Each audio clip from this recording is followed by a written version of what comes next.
Okay, the conference is being recorded, and now we're going to go to Q&A mode, which will mute everyone's mic. When it comes time for you to talk, I'll ask you to press star 6, or if you want to ask a question after the leaders talk, you'll press star 6, and then you'll be in the queue to talk. Okay, so let's see if this works. Al? And today is August 22nd, and this is the Network America Leadership Call. Okay, hold on. It's not recording yet. I mean, it's recording, but we're not on. Okay, here we go. So, Nikki, say that again for the recording. Today is August 22nd, and this is the Network America Leadership Call. Okay, and Michelle Vincent, who invited so many people to be on tonight, why don't you say hello to everybody? Hi, everyone. Thanks for coming, and we're about to hopefully merge forces with everyone, and I'm trying to introduce everybody. We are actually in a state of emergency right now, and we have a chance to pull something off. So I think together we can do it, and by bringing these people on the call that are so active and are our heroes in the movement, and then bringing them together with the people that have been fighting for 30 years, I think, lightning can strike. So let's do it.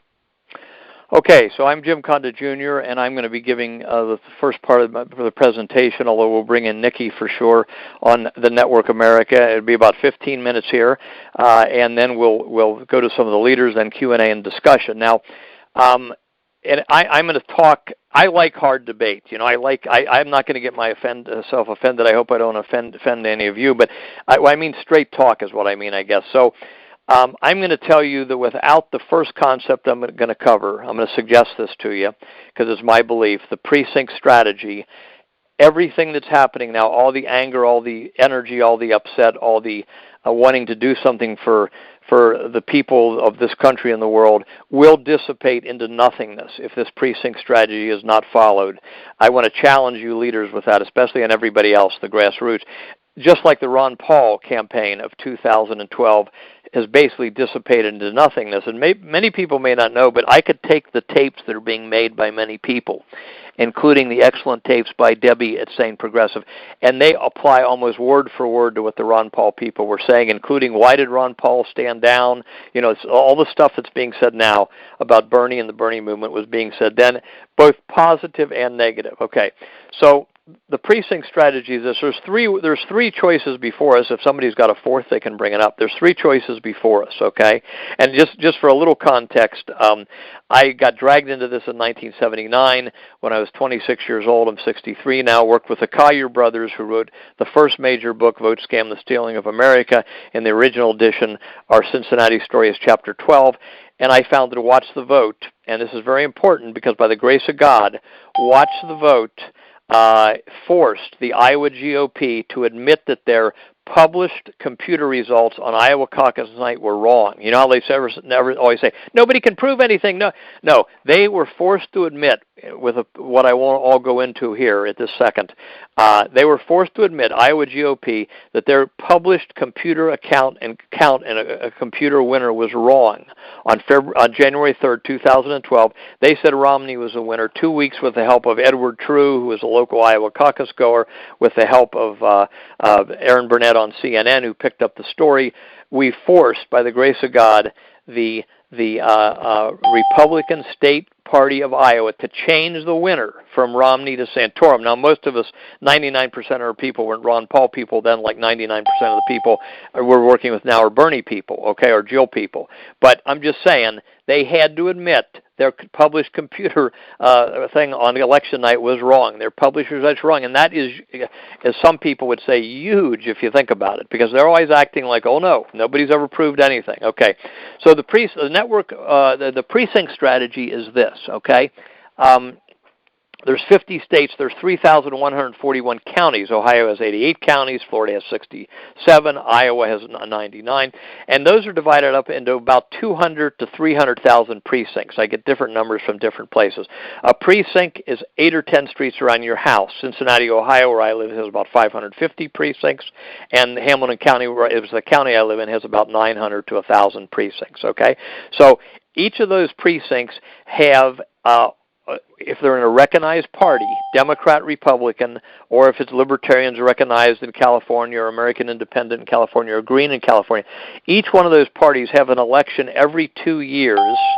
Okay, it differs from state to state, but let me just go with Ohio. It's all virtually the same, but it changes from state to state a little.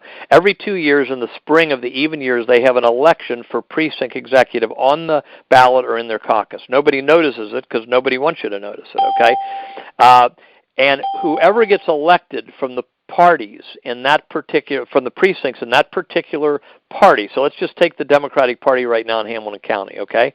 Everyone, they run, and believe it or not, while they're running for this all-important position that nobody knows about hardly, 1/3 of the precincts are vacant in the Democrat and Republican Party. 1/3 are vacant, meaning if you run and vote for yourself, you win. If you're a write-in and you vote for yourself, you win, okay? To those just coming on the call recording it, so we're going to keep going, and you can pick it up later or ask questions. Now, okay, important here. Now, once that you got all your precinct execs, we're using the example of the Democratic Party in Cincinnati, Ohio, okay? Once they're all elected, let's say that out of the 960 precincts or so, 600 Democratic precincts are elected because, 1/3 of them are vacant, okay? Well, here's the big secret. I made a video on this in 2007 called The Strangest Political Secret. The big secret is 1 month after that primary or caucus in your county, there's an organizational meeting, a precinct organizational meeting. That's where we're losing the country. Instead of having thousands of people there, only the party bosses and their brain-dead people, like you met up in Philadelphia, the brain-dead Democratic Party people, or we met but down at the Ron Paul thing, the Republican convention in 2012, okay? They're the brain-dead people who have checked their conscience and their mind at the door, okay? So that's who goes to these precinct meetings. But if all of us get into the precinct system in the major party of your choice or another party, then you go to that meeting and you elect the head of the party and the executive committee of the party in your county, okay? That is the all-important position because they endorse most of the candidates who win. Not always, but they endorse about 95% of the times that they endorse a candidate, they win the county. They elect the state party chairman. They elect the national party chairman. So where did Debbie Wasserman Schultz come from? Where did Reince Priebus come from? They came ultimately from the precinct people, which we call the most powerful office in the land if people understood what they do, okay? So what you got going there again is the county party people elect the state party people, the national party people. The national party people set the rules for the convention and the delegates, like you just all went through up in Philadelphia, and see their people, the establishment people in both parties are running everything. So you end up being out in the cold or treated very shabbily, like a lot of the delegates were. Okay, so we're not saying to people, please write a letter to your congressman. Go out to a rally and scream with a sign, beg the congressman to beg the party leaders to do something for you. No, we're saying you become the party leaders. You become the candidates. This is where the party leaders come from. And then the county leaders elect their state leaders, the state leaders, and with a few other people elect the national leaders. So, and then if you can endorse a whole new crop of candidates that follow their conscience instead of following the latest directive from somewhere on high, probably emanating from the money powers behind the Goldman Sachs, the Fed, IMF. People say follow the money. How about let's follow the money in international politics? The people that can create money are the people who can set up all the think tanks, the assassination squads, the PACs, start the 3 companies that are running 90% plus probably of our elections, et cetera, buy up the media, et cetera, et cetera, et cetera. So the big corporations are really the money issuing corporations. Now, so the point I want to make here, though, emphatically, is that this is how you take back the country. You get in the precincts. It's not like going at a rally and going home. It takes effort. It would take the average person 30 to 40 hours a year. The leaders a lot more. Okay, that's your network. That's your precinct strategy. And if that is not followed, I'm afraid, if this Bernie Jill energy that is now coalescing, mainly it's that energy, then everything will go to nothingness 2 years from now. Okay, next, I want to cover a few other subjects quickly here before I run out of the 15 minutes.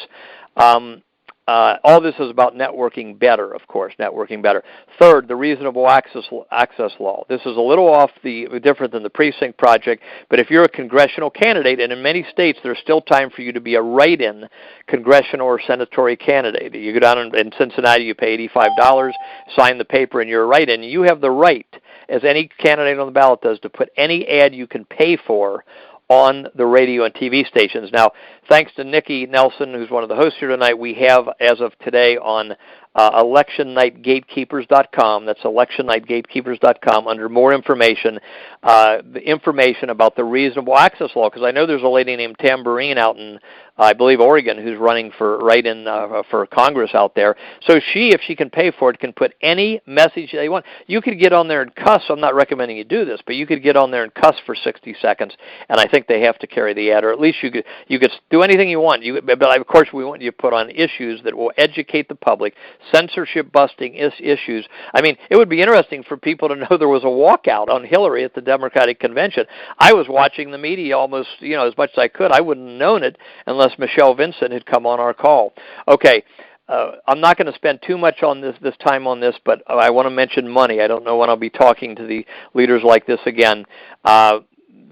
There's to issue money properly, money justice is a crying need. I don't hear anybody on the national level, even Bernie, Jill, Trump, Bush, Obama, you name it. I don't hear anybody talking precisely about how you would issue money. Or if they said, hey, the people on this call, all you leaders that were leaders on YouTube or on Facebook, you issue the money.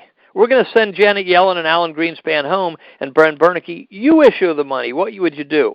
And I want to bring this up, the 3 sources, because we're not going to have time to cover it in depth here. But one is a free article on the web called The Money Myth Exploded. We'll put these in the networkamerica.org conference call section after this call. Money Myth Exploded, and there's 2 free books, This Age of Plenty by Louis Even, and Social Credit in 10 Lessons by Alan Palat. Now, social credit is not socialism. It's different. But the 3 questions with money, are you going to back it with anything? Who issues how much money do you issue? And how do you issue the money to the public? Money is basically a ticket. This is a scientific way to issue money based on the goods and services. The goods and services give money its value. If you want to give kids a break on college tuition, or you want to do a lot of things, you can do it scientifically and responsibly with this system, which we call American National Credit, but is called on the Internet social credit because it was made up in 80, 90 years ago. So I want to mention to you that money system it exists, and I want to suggest to you that socialism, communism, Austrian economics, which Ron Paul supports, all of them are half-thought-out money systems that do not really tell you, if you had to do it, how to issue money scientifically for a country. Okay, now let's go to finally how do you organize in precinct? Well, it's difficult. The goal is to get people to meet online and then meet in person, and we're almost up to, I got 1 more minute left here, but we may take 1 or 2 minutes because I want to ask Nikki to comment. So there's networkamerica.org. That's the website, and it is a networking website, okay? It's for people to go in, sign up by county. But you sign up by your state, you sign up by your county. So let's say once there's 30, 40, 50 people in a county, then they meet physically, and then they decide how they're going to work to try to take over the parties in their county. Now, some people might say, well, you're talking a lot about the Democrat and Republican Party on networking and Network America. Yeah, you know why? Because the Democrats and Republicans control every county in the United States and every state and the Congress. So if somebody goes off to the Constitution Party or the Libertarian Party and the Green Party, and we get 1 million people in the Green Party who want to do something, that's exactly what Debbie Wasserman Schultz and Reince Priebus wants, because they control the voting machines. They control everything. And as long as they control the voting machines or the people behind them, I don't think we're going to get many third-party people in office. So we have to think in two tracks. Right now you use the Green Party, or somebody uses the Libertarian Party, the Constitution Party, to be heard till the election. So you're working in the third party. You also have to have at least 200,000 or 300,000 people in the country work in the Democratic and Republican Party, because we have to take them over at the county level. It's a county. They can change the voting system back to an honest system. That's done at the county, and then you can change the Congress and the party leaders. So the reason we're even talking about the disgusting Democrat and Republican parties, the only reason, is because they control every county, they control every state, they control Congress and the White House. So it's like if the Founding Fathers had said, oh, we don't want to fight the British. They're too powerful. The British are the biggest navy in the world. We can't fight them. They're too powerful in 1776. We'll fight the Brazilians. The problem is the Brazilians didn't control the United States. The British did. They had to fight the British, and at least 200,000 or 300,000 of us in each party have to fight the Democrat and Republican Party. This call is to enable the leaders and to start hopefully bringing the leaders together. We're not trying to be something, this is not a Network America call per se, although you're welcome to use the Network America networking system, but it is to help the leaders with all this energy in the Jill and Bernie movement do something effective over the next 2 years, so you'll be challenging the powers that be. If you already have enough people, when I hear this one has 90,000 on the Facebook, this one has 120,000, this one has 30,000, this one has 20,000 on YouTube. You already have enough people.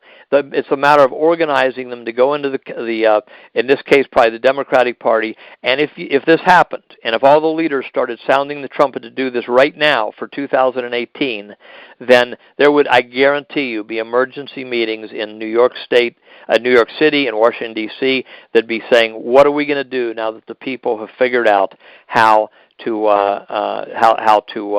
work, how the system works, and how you get power in each party. The other two options I started at the beginning to say are pick up arms and have the Second American Revolution, which none of us are recommending. We're trying to do this peacefully and constitutionally. It wouldn't be understood anyway. And the other one is to try to convert the people that are in there, try to convert Debbie Wasserman Schultz, try to convert Reince Priebus.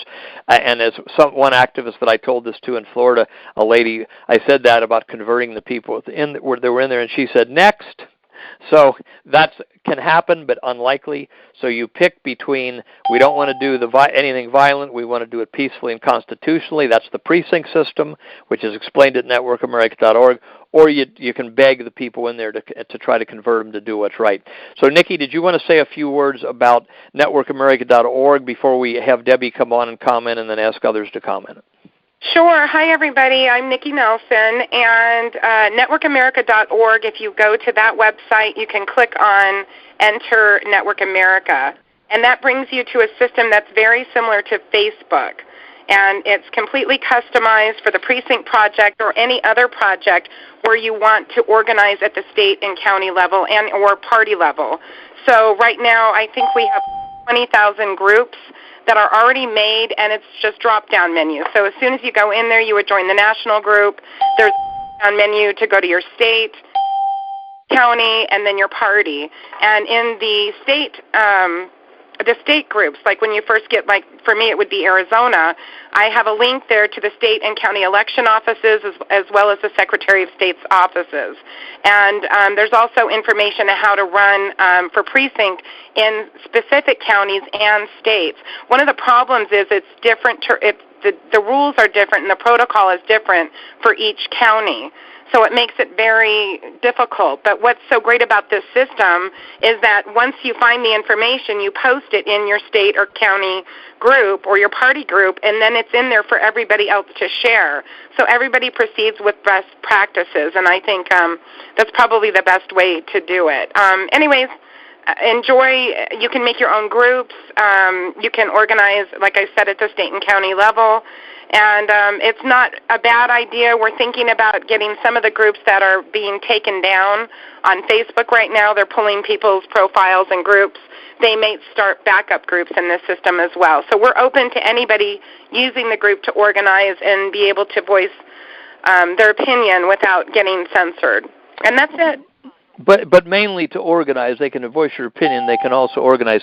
Now, sure, Debbie, they can do a blog, they can put videos, they can upload documents, Excel sheets. It's completely customized for anybody to use however they want. Another point to make about that is the privacy policy is great. There's no gatekeepers. I don't think unless the government comes in and sits on the entire site, you're not going to lose your information in your group. So I put a profile up right before the convention just in case that happened. I know several of us were a little concerned that Facebook was going to go down. Instead, they just censored the hell out of it. But anyways, it's set up as a good tool, as one of many that we'll probably be hearing about, so everybody should think about it. Okay. You know, I know everybody here, you know, we've been hoping, you know, with Bernie, we were hoping for a leader to take it away for us. But I think after the convention, we realize now that we just have to start looking for someone that is going to be representative of our voice. So, you know, we're willing to court other people and drop parties from what I hear from most people. And I'm excited about that because I think we might actually have a chance now. Okay, Debbie, Michelle, thank you. So if Debbie from Sane Progressive, if you could hit *6, then that would put you in the queue. I see someone in the queue already. So I don't know if, okay, good. I'm going to try to bring Debbie on here. Hopefully we can do this. And then again, she can just say hi, make comments, criticize, whatever she wants to do. You're not going to hurt our feelings, and we just want to get some good conversation out here. So, wait a minute here. Okay, Debbie, are you there? Hello? Okay, Debbie should be on here. I'm here. Okay, go ahead, Debbie.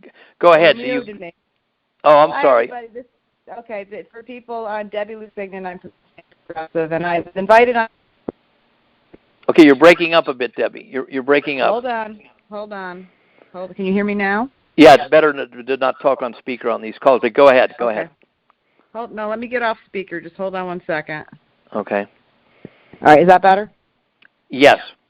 Okay. Like I said, I did not know what you guys were going to say. So I'm just giving you initial reactions. I haven't had any time to really think about this. Sure. You know, I usually think a long time before I give feedback. It takes a while for me to process things. So, sure.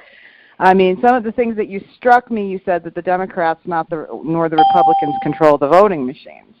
I mean, both the Democrats and the Republicans do control the voting machines. No, I agree with that. I didn't mean to say that. I mean that they do control the vote. The powers behind those parties, I meant to say, do control the voting machine. They don't control that. Neither party. It's not the political parties that control the voting machines. It's their private interests that own the voting machines. No, I agree with you. I agree with you. And the software is proprietary. No, I agree with you. Okay. I agree with you, Debbie. Let me make something clear. At electionnightgatekeepers.com, you'll see we say exactly what you're saying, that these private companies who are hired by the counties, I didn't cover that because the 15 minutes was up, but the private companies who are hired by most of our counties control the software, and I agree with we're watching your videos, and we agree with everything you're saying. Go ahead. Okay. All right. So, well, what you're talking about, you're developing a tactic. You're saying that really your tactic is to infiltrate the Democratic Party or the Republican Party at the most basic precinct levels to gain power, so that you can put people in who will be able to change the infrastructure of the party so that we can actually take it back. Right. And this is a discussion that needs to be had, because there is a very big debate going on in my own community of, do we put our energy within third parties, or do we try to take the parties back? I mean, groups have been, such as Progressive Democrats of America, have been trying to do what you're talking about for over a decade, and it's getting worse and worse, not better and better. And you also are dealing with the fact that people are so amazingly burnt by these parties. There's 43% of the voters already were independent before this election, and that number is going to be over 50%. Probably already is. People haven't just changed their affiliations. So you got over half the population, and a lot of these people don't want to have anything to do with either one. I think you're going to have a hard time getting people wanting to reengage with the Democratic Party. I mean, I predicted that it was going to split in two, so you're going to be dealing with a much smaller base.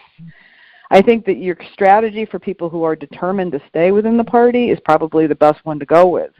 I think. So if people are going to be doing that, they should be practicing something very disciplined that actually has a ground strategy.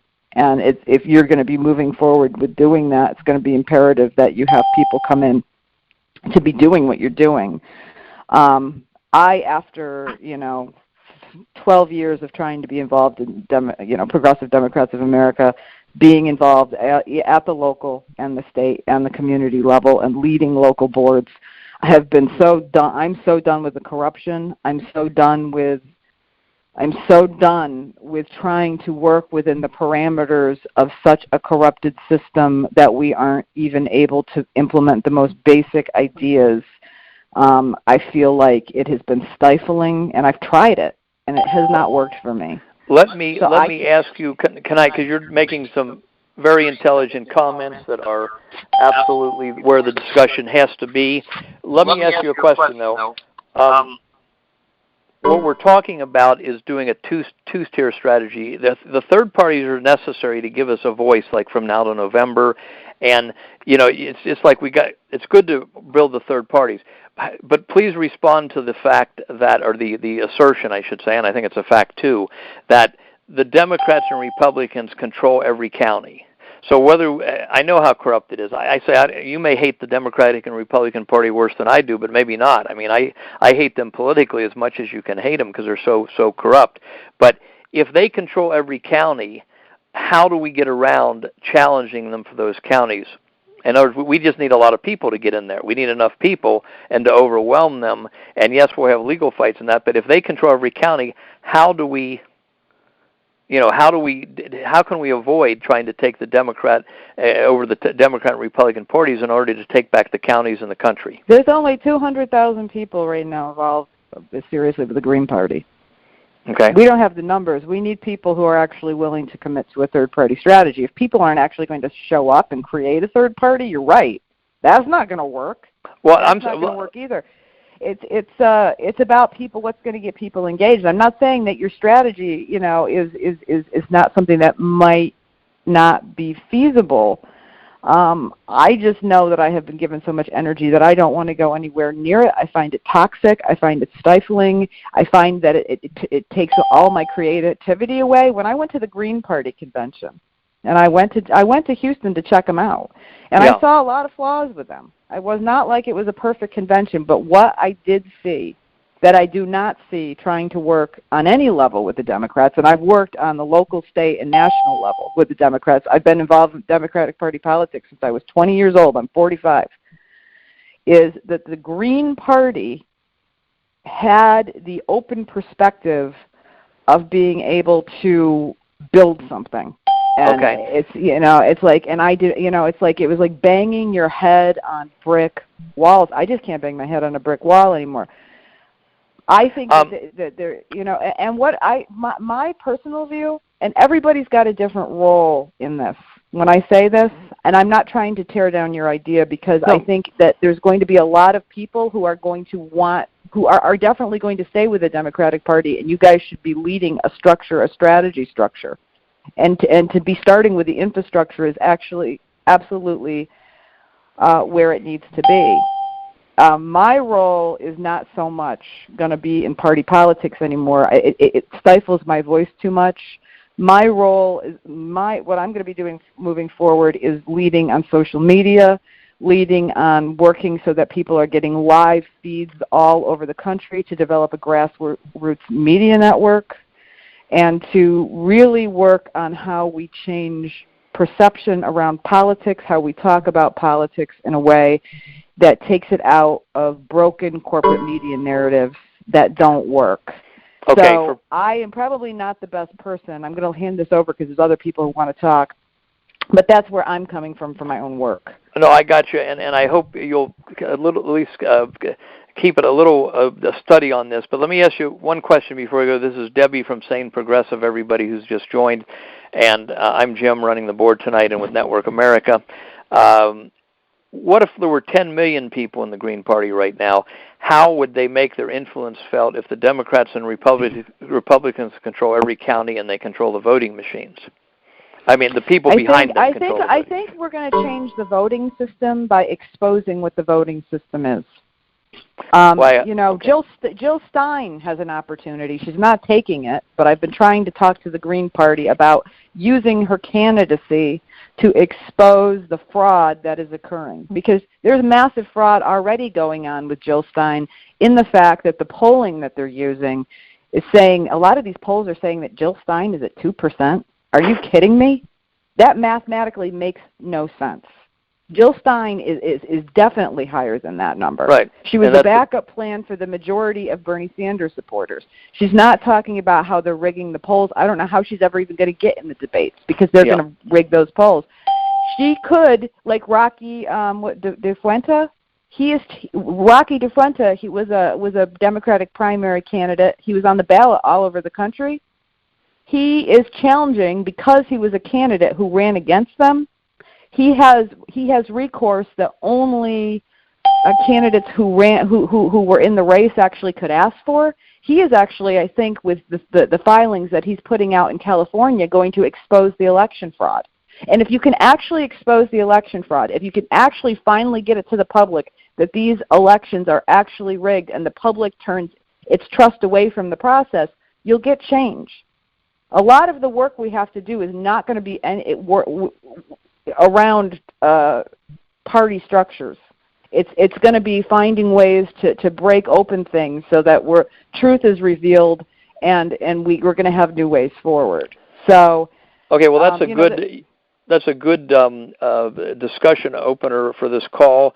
And the only thing I would suggest to you is you got to sooner or later put people in the party positions at the local level who will change the voting system. That will actually do the changing and vote to change it. Well, that's why we need so many different people, and that's why it's so good that you're having this call to have this discussion. Because even though I'm never going near, after 2 decades of putting my hand on a hot stove and being completely eviscerated, I'm not going near the Democratic Party again. But that doesn't mean millions and millions and millions and millions of people are going to stay in that party. So if people are going to do that, by all means, provide them with some kind of effective means for change. I'm with you on that. It's just not where I'm going to be. And we don't need everybody to run in the Democratic Party and the Republican Party, but we do need 200,000 or 300,000. Well, Debbie, you've been doing a great job, right, Nikki? She's been doing a great job on her videos. Oh yeah, absolutely. I'm really enjoying you. You don't pull any punches. I love it. So we really appreciate. Guys, I got to call my daughter, but thank you so much. Well, thanks for coming on here. Yeah, okay, thanks for coming on. Thanks for coming now on. we're going to go to the next. Let's see if this works. We're now going to 518. Are you there, 518? Yeah, it's Joel Bradshaw. How are you guys all doing tonight? Fine, thank you. Good. Yeah. Now you're breaking up a little bit. Can you had a hold for way too long? I'm sorry. I said I'm in New York State, and the Democratic Party has been a hard push for that establishment politics and nationally and in New York State. Right. Biggest system fraud that we need to consider going back to. We all are organizing. We've started groups. Brand New Congress. We're doing nationally. We're looking here in New York State locally at every positions from school boards on up. the thing is with what we have all seen, and it reiterates with what some people have said, was going back to the voting systems that we have across this country. When we moved to this new digital image scanning systems that we are using nationwide, fraud has, been seen all across this country of flipping. And, we need to go back to a system in this nation where it is one person, one vote, paper ballot or caucus. Those are the two simple answers that we as a nation need to consider. If the British could leave the EU and they can have a paper ballot and count it in one, our people can do the same thing. That's right. That's right. So, well, and that's what we're trying to suggest here, that the precinct strategy would allow the grassroots people to take over the parties and restore the paper ballot, hand counted at the precincts before the votes leave the public site, and that's what you're talking about as well, I think. Oh, totally. And I'm in New York State. It's the commissioner of the voting from New York State's from my county, and we've been pushing him hard and trying to figure out ways where we can go back. I've been sending out messages. We need to go back to a paper ballot. Even an emergency 2016 one person, one vote system nationwide. Yeah. Now, one of the things that you're absolutely correct there. But until the point we're trying to make here is until we have enough people who take over the parties at the local level, the parties are generally not going to restore the paper ballots, and that's what we need. Paper ballots counted at the neighborhood precinct before the ballots leave the public site, and that's what you're talking about. So, well, we've been working on that as well. Like I said, we've been doing it here in New York, grassroots, getting people from, like I said, school boards, county positions, county seats, people, and getting the establishment all the way on up, Congress, Senate. Okay, good. Well, thanks for the call. I don't want to be mean to be brief. If Ann Higgins will hit *6, or if Judy Frankel's on, if she will hit *6, then we want to get those two in the call if they're on, still on. So thank you very much, sir, and we're going to move on to 270. So let's see if this works. Oh, dear, 270. I don't know why I hit next question. Okay, 270, are you there? 270. Okay. I see 270 is there, but maybe they walked away from the phone. Is 270 there? Okay, I'm going to mute them again and go to our next caller, which is from 7. Right, yeah, you accidentally muted me. Can you hear me? Yes. Are you 270? Yes, it's Megan from Kentucky. Oh, Megan, how you doing? Okay. Good. I had several things to say about the comments before. I agree with a lot of the things that people are saying. Our problem, like you said, is organization. And I'm going to hit on several things here very quickly because I know we have a lot of people on. The first thing is that with the voting machines and things like that, right now, they are kind of controlled by the parties, and then that's why it's important to infiltrate on your local level. It's time for us to take the tools they use to suppress them, and that's their job. And if you go back and you look at the Democratic platform meetings and the Republican platform meetings, they do vote on the voting machines. And when people propose things like a two-check system, it's voted down resoundingly by establishment delegates. So that's why it's important to get involved in your local level, on your state level, because the more of you that we have at platform meetings to vote on those amended things that we need to pass, the better off we are. So right now I encourage everyone to stop bickering about November, about the Jill or Hill debate, any of those things, and really put your emphasis in researching how your legislature works and your progressive candidates. I'll be in Florida next week for Tim Canova because we can't let Debbie back in. We've got to do something about this. When you talk about, the third party, what you're doing here is you're making a statement. I'm not claiming that a third party can win. I'm claiming that you're making a very powerful statement by voting third party right now. And the more that you vote third party, the more that you infiltrate, the more information you gain, is a bigger tool to you.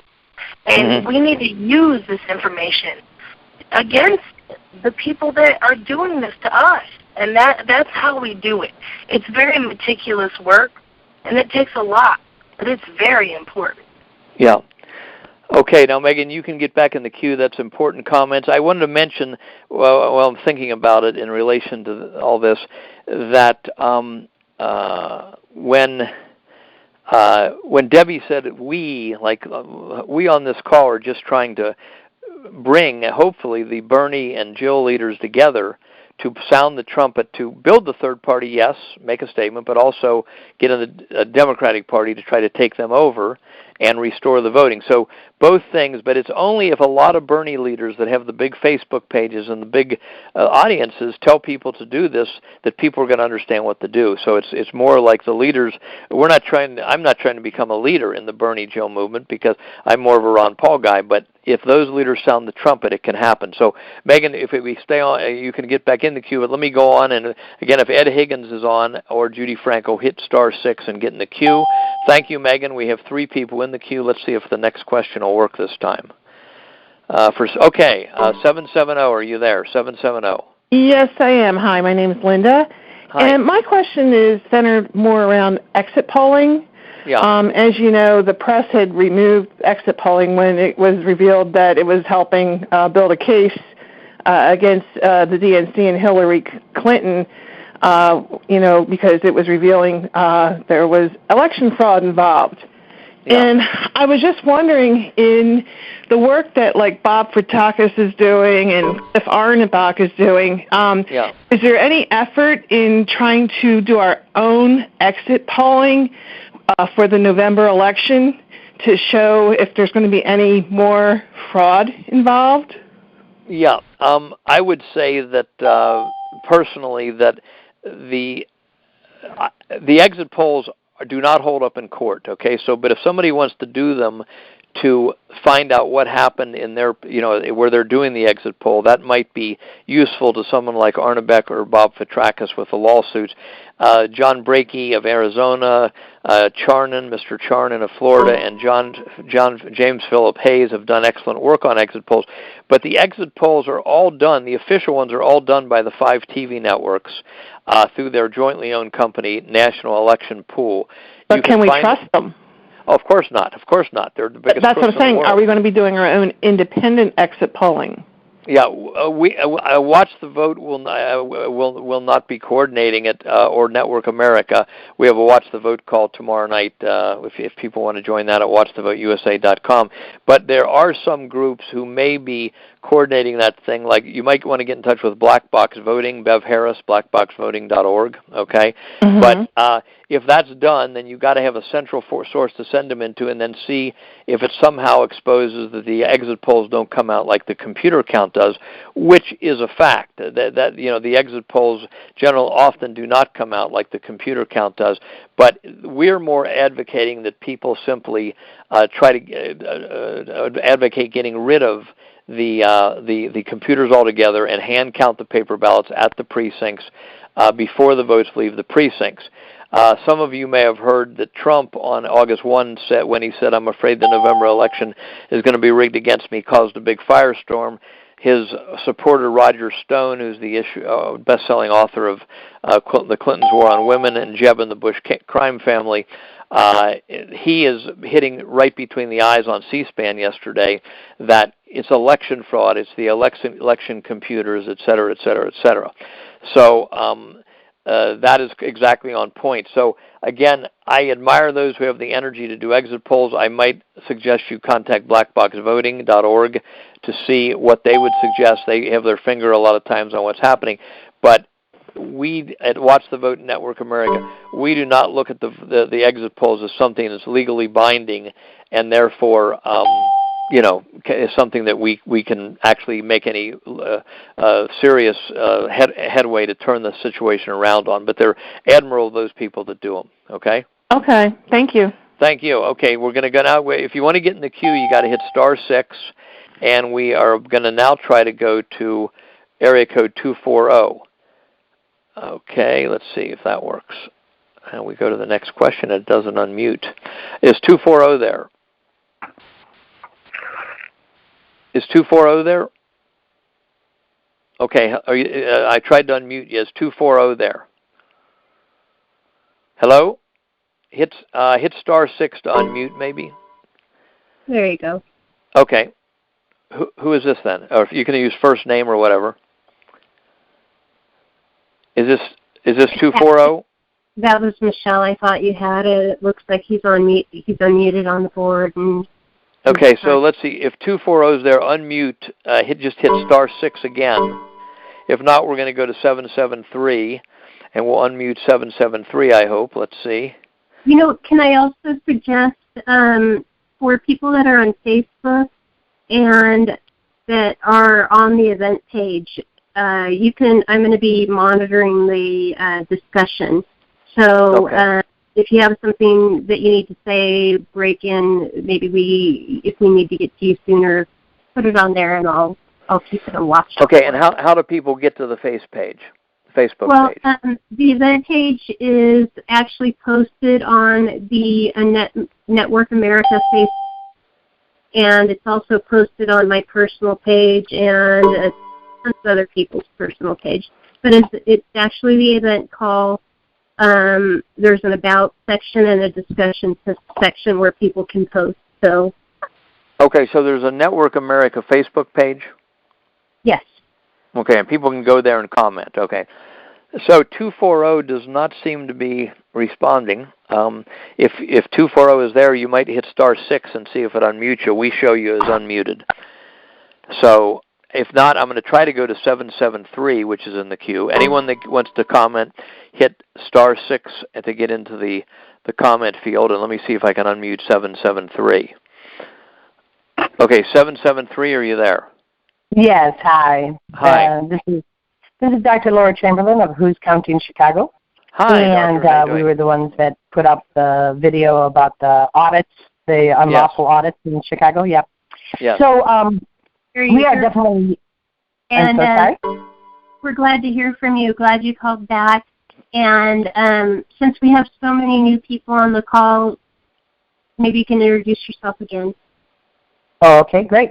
So I'm Dr. Laura Chamberlain, and I'm with Who's Counting Chicago, Who's Counting Chicago.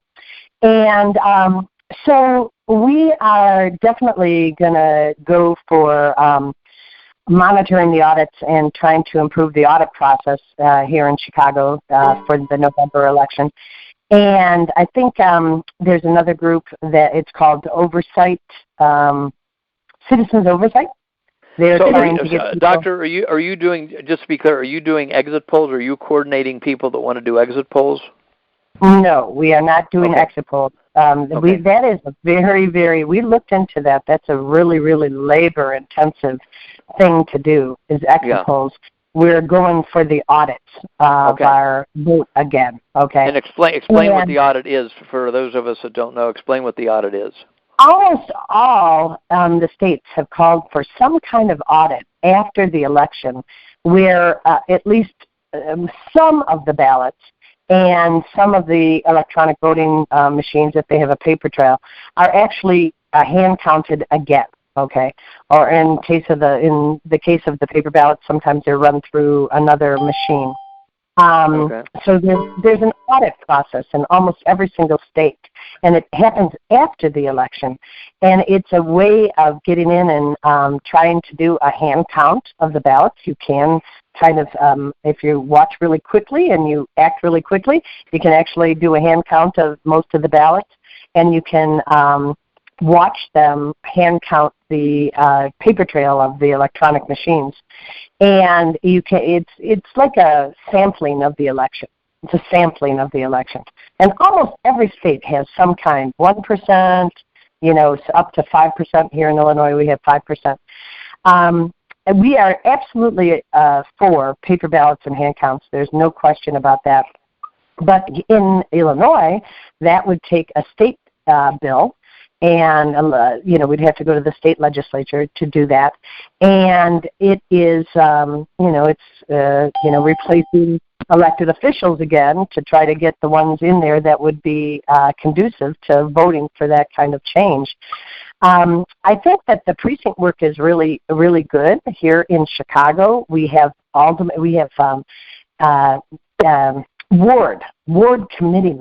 ward committeemen, and those positions are elected positions, and they're fought over just as much as the alderman position in the city council, and so it's quite a process. It's not quite as easy as the precinct captains that are out in some areas.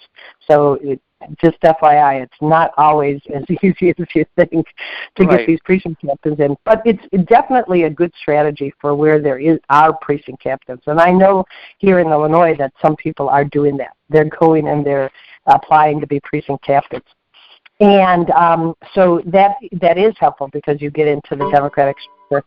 If anybody from the Green Party is here, I've talked to Bob Fitrakis about this idea, and I would really like to get this idea to Jill herself, and that is that she doesn't have very much money, so she cannot hire her own exit pollster, but she does have a lot of supporters, and we're going to have to prove in some way the actual count for Jill Stein.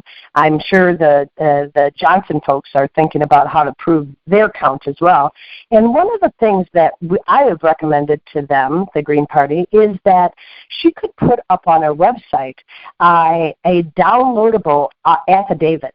That doesn't have to be notarized. It's one of those ones that are, is kind of pre-notarized affidavit, so that all of the people that vote for Jill would download one of these affidavits after they voted for her, and it would say, I voted for you on this day in this way, okay, by electronic machines and early voting or by vote by mail, and sign it and then send it in to the Jill Stein campaign. So they have some kind of documentation. This affidavits actually did flip an election in North Carolina once. So it has actual federal precedence. In North Carolina, I do believe it was in 2006, they had an election for a congressional seat where 15,000 votes were lost on the electronic machines. They had a big glitch and they just, boom, gone, okay? And one of the candidates went out and got his voters to fill out affidavits, and the federal judge gave it to him because he proved that he had the most number of, a majority of votes by this affidavit. So if there are Johnson people here on the call, if there are Jill Stein people here, start talking up on this, because there's a lot of people that I know who are, what sense is it to even vote in November? Because they're just going to flip it to, probably Hillary, right? And so we have to, Jill Stein's got to come up with an election protection plan, and I'm sure Johnson needs to do that as well. And so that's a suggestion that would be cheap. Yeah, and that it is true that affidavits do hold. That is the one thing that holds weight in court when there's affidavits, no question about it. In fact, the establishment seems to greatly fear affidavits. They start to really scramble. So yeah, that's something to be considered. I realize we got. Is your area code, Doctor, 240 or 773? 773. Yeah, for some reason, I'm showing you as muted, which is crazy here. So our board isn't working that well tonight at freeconferencecall.hd.com. We still have 240 unmuted, but on the line. If anybody wants to get in the queue, hit *6, and you'll get in the queue. Especially if Ed Higgins. No, that's okay. Yeah. Especially if you need to talk, you can hit *6 and mute, and then hit *6 again. If Ed Higgins is on the call, then we would like him to come back in and hit *6. Okay, now you're unmuted, 773. But I realized that there was a little confusion when Debbie of Sane Progressive was leaving. She said, I was saying that the Democrat and Republican parties in every county hire and fire the election vendors. Okay, the election vendors count the elections on their privately owned software. which is objectionable, of course. But if you want to get rid of them, if you want to fire the computerized big three companies and their satellites that count 90% of our election, you have to do that by taking over the parties and firing them in that county. If the Democrats control it, the Democrats can. But if it's a joint thing, you got to get both parties to fire them and bring back paper ballots. So that's where I think Debbie and I were having a disconnect, because she thought I was saying that the Democrat and Republican parties control the machines that count the votes. No, they don't, but they do hire the private corporations that control the machines that count the votes. So that's why we're saying in the precinct strategy, you got to get in and kick them out. And as Dr. Chamberlain was saying, this is no easy task. It's easier said than done. But until we get hundreds of thousands of people on the playing field, we're not even on the playing field. So we can't say it's failed unless we've had many people on the playing field. Okay. I think it is a good strategy. There's no question about it. But there are places in like Chicago that are that don't quite fit that strategy. And the bigger the county, the more crooked and corrupt and ruthless they are. Right. That's exactly right.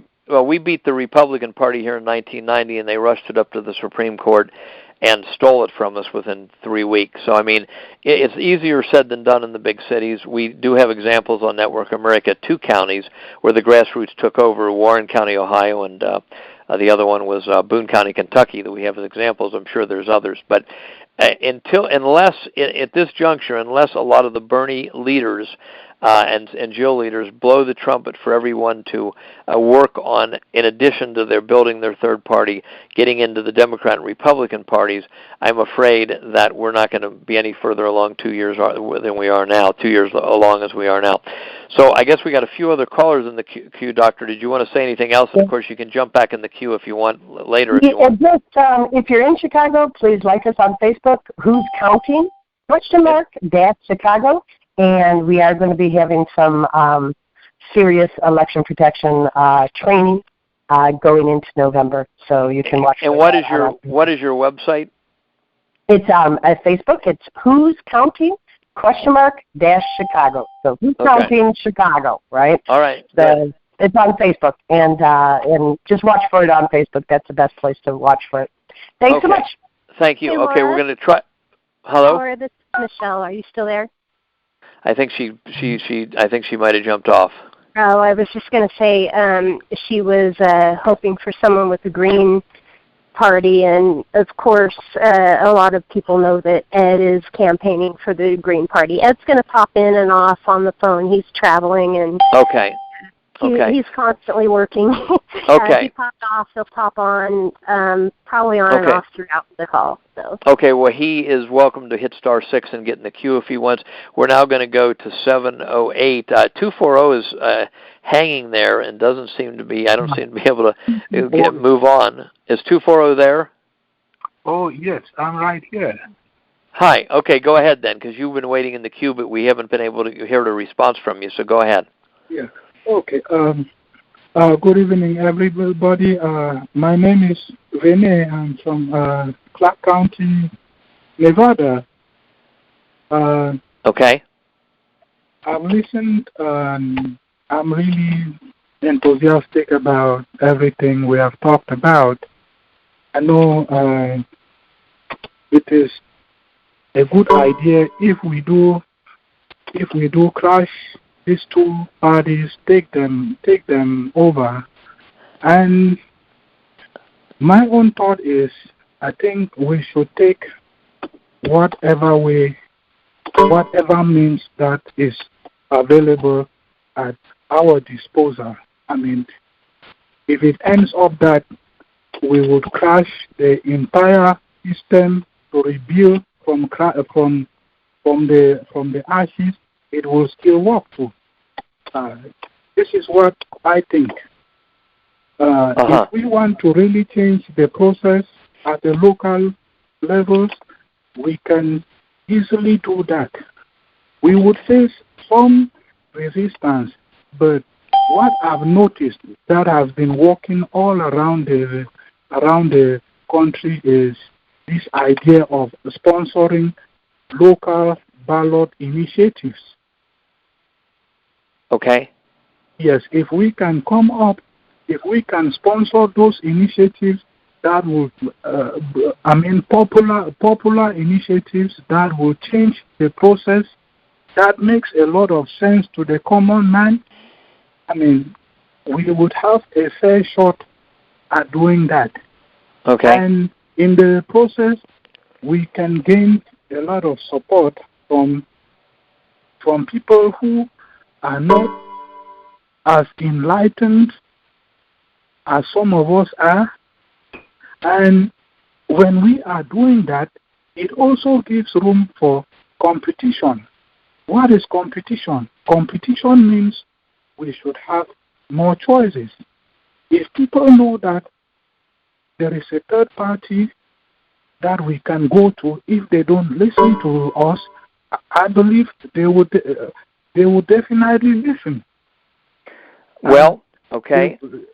And they would give our ideas a serious thought process. Right. So that's why it makes sense to build the third parties and simultaneously try to infiltrate, if you will, or get into the Democrat and Republican parties and overthrow the party leaderships there, so that you can, so that they'll be open to sound ideas and sound reforms, like changing the voting system away from the computers back to paper ballots. But it's definitely good to build both at the same time. Okay. What was your first name again? I'm sorry, this is Michelle. Vinicius. How do you spell that? That's V like in Victor, E in Edward, N like in Nancy, A as in Apple, T as in Tom, I as in Ireland, U as in us, S as in Sam. Your phone, you're not coming across very clear. So yeah, it's kind of muffled. I apologize that I can't figure out how to pronounce your name. I'm very sorry about that. Okay, well, they just call me Vinay. Vinay. Okay. Oh, okay, perfect. Vinay, I hope that you know what Bernie did was he went around and talked to every group everywhere, and that's when we realized that we are all the same. And I hope that you will get people in your area. You said Clark County, Nevada? Yeah, Las Vegas. Oh, yeah, and it was a tragedy what happened over there too. It was a tragedy, but you know how I see it? I see it as corruption exposed. So, it gave us the chance to really know what has been messing us up all along. Right. Okay, exactly. Well, listen. Just started going down the rabbit hole. So. And his area code, Michelle, is 240. If you wanted to mark down which caller he was, okay?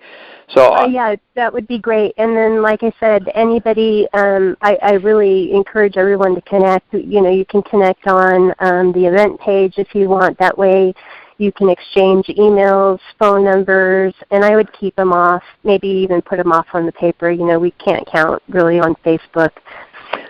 So again, tell everybody how to find the event page again.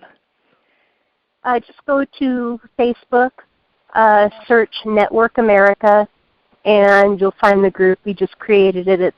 Nikki created it probably just a few days ago. I posted the event in the page, and the event page is all over Facebook too, as well as my personal page. Okay. But Network America on Facebook, go to the event page. You can go into the discussion page, or you can just post right on the Network America page, especially if maybe you're having trouble getting into the queue. And yeah, it's actually a group. It's a Facebook group, and then Michelle posted the event in the group, so you just click on that. Okay. Thank you. Network America. Okay, well, listen, thank you for the call. We'll move on to 708 so we can give everybody a chance here. We got 3 people in the queue. So, and if you want to be in the queue, hit star 6. And let me see, I hope this works. We're going to try to go to 708. Hello. Are you there, 708? Yeah, this is Mike. I'm from the Chicago area. Hi, Mike. How you doing? Okay. All right. I just thought it was great. My first call into something like this, and I think it's great that you're really trying to get people involved and to take over the parties, and that's great. Or even start a third. And you were talking about paper ballots as an excellent way to make the elections more credible and verifiable, auditable, everything. There's an idea that I've been kicking around. I was in Philadelphia at the convention. I was behind the fence. And I was with the protesters there. And we were talking about this idea, and that is putting numbers on the ballots so that when you vote, you have a number on the bottom, and you can take the little sticker off that has the number on it. You can take it home with you. And then later on, you can look up your ballot number on the Internet and see how your vote was recorded. You can see all the ballot numbers that are in your community and how each one of those ballots was registered. And you can verify yourself that the election was not fraudulent. There's a lady in Philadelphia named Lynn Landis, and her website is called The Landis, LANDES report.com, and she advocates this exact same thing that you're advocating, that everyone could go in and check to see whether their vote was counted properly, which would be one way to try to verify the vote. I don't know if you've been listening for the whole call, but what did you think of the point that I was trying to make, that even if we had 10 million people in a third party, like the Green Party, even if you had 10 million people in that party, unless we dislodge the Democrats and Republicans from the county and the counties, that they will simply control the voting machines. That is, they hire the companies, and we'll never be able to get anywhere. That would be a terrible thing. My question about that is, are you saying, I know in the primary, for instance, Bernie got, tricked or whatever, stolen the votes in the primary because the voting machines were controlled by the Democratic Party, and that was for their primary. Now, the Republicans controlled the ballot machines for their party, right? No. Actually, neither. Here's the way it is. It's even worse than that, unfortunately. The powers behind both parties, which I was identifying on the call earlier as in my, I think the evidence strongly shows it's the people that issue money, the Federal Reserve Board, the Goldman Sachs, the dark side of these companies or these entities. There's an excellent video called The Secret of Oz on YouTube by Bill Still. There's another one called The Money Masters by Bill Still. And these people are behind both parties. They've erected these three giant corporations, the vote of ES&S, Hart, and Sequoia, that count, by some estimates, over 90% of our vote on their secret computer programs, okay? They are the ones that counted the primaries for the Democrats and the Republicans, okay? 90% plus of our counties have hired ES&S or Hart or Sequoia. So they're counting the votes, and in the upcoming presidential election, it's just that the Democrat and Republicans enable them to count the votes by hiring them for each county, you see. So there's a collusion between the three major vote counting companies. There's only three of them, and the Democrat and Republican Party and the TV networks, and that's why Bernie had such bad luck in the primaries. And the same thing happened to Ron Paul in 2012, and to Pat Buchanan in 1996, Ralph Nader in 2000. Anytime there's a talented insurgent candidate, they get treated to this very questionable vote count, which looks like they're rigging the vote. So, but anyway, go ahead. I was listening. The Democrats, on ballot numbers, if they put ballot numbers, as they said, and they posted them on the Internet, that this problem you're talking about, those three companies, wouldn't exist, correct? No, because look at the manpower it would take to go through, even in a big city like Chicago, and verify that how would you find out? You'd have to get all the people that voted to come together and all simultaneously check how they voted. You would anybody that was curious if their vote got registered properly could go home and look it up on the Internet. Right. Okay, but let's say that they all looked it up and it looked bad. If half of them said they won recorder rate, that still wouldn't correct the problem because how would you get those people together to challenge the? People would be pissed if because when I filled out my paper ballot and I took a photograph of it with my hand in front of it for a handprint or something like that, and then I go to the internet and I see that my ballot number is recorded differently. Believe me, you're going to have evidence. You're going to be able to take that to a judge. Right. If you can get enough people to influence the whole. Okay, and that concerned about their ballots. If they go and they check them and they're wrong, there's evidence of voter fraud. And even there's big percentages of voter fraud in this last primary, as you're aware. If all the people that said they were denied the vote or their vote didn't get counted, if they could show that their vote was registered as a provisionary or whatever and it never got counted and it wasn't included in the totals, you'd have proof. Yeah, as long as and I agree. These three companies to produce ballots that are paper, they can count them, but then they got to print the numbers and post them on the internet. Can somehow pass a law to require those companies to behave that way? Okay, well, I agree with you that would be a way to check that we don't have now. But do you see how that if we counted the paper ballots at the precinct with the neighborhood people counting them before they left the precinct, then you've solved everything? Because then that's outstanding. Yeah, I think that is also another outstanding solution. And as Vinay had just said, who was just on the phone, every way that we attack this problem is a good way. And I think that everything you've spoken about tonight, I'm not against any of it. I'm totally for it. Yeah. So I've taken up a lot of people's time. I'm sure there's somebody else. No, you're okay because you're raising an important issue. We want to throw out there for everybody, though, that unless we throw the companies out and count them at the precinct before the ballots leave the precinct, that is the foolproof way to get an honest count and what we think really has to be done. But no, your comments are good. They express what a lot of people are wondering about and thinking about. So we got about 5 people in the queue, it looks like. But excuse me 1 second. Can somebody try to call in the conference call number? I'm getting there's an error when I'm trying to call from another phone. Okay, I will try to call in while we go to the next caller. So, sir, from Chicago, thank you so much, and we're going to go on to 201, okay? We're going to area code 201. Thanks for the call. Okay. All right, let's see if this works. Is 201 there? Hi, this is George Barangas from the Progressive Independent Party. Okay, try to, I don't know if anybody tonight, if you're on a speakerphone, try to pick up the phone and talk directly on the phone because you're coming over just a little muffled and we want to hear what you say, so go ahead. Okay, is that better? Yeah, that's okay. Yeah, go ahead. Okay. Yeah. My name is George Barangas from the Progressive Independent Party. Okay. And what we're trying to do is, this has been a great call. I've learned a lot, and I love all these ideas. What our goal is we're trying to concentrate down ballot and get everybody in the community involved in the political process to take it back for the people, basically, like we've all been talking about. Our goal, even though we're called a party, the idea is not necessarily to be a traditional political party.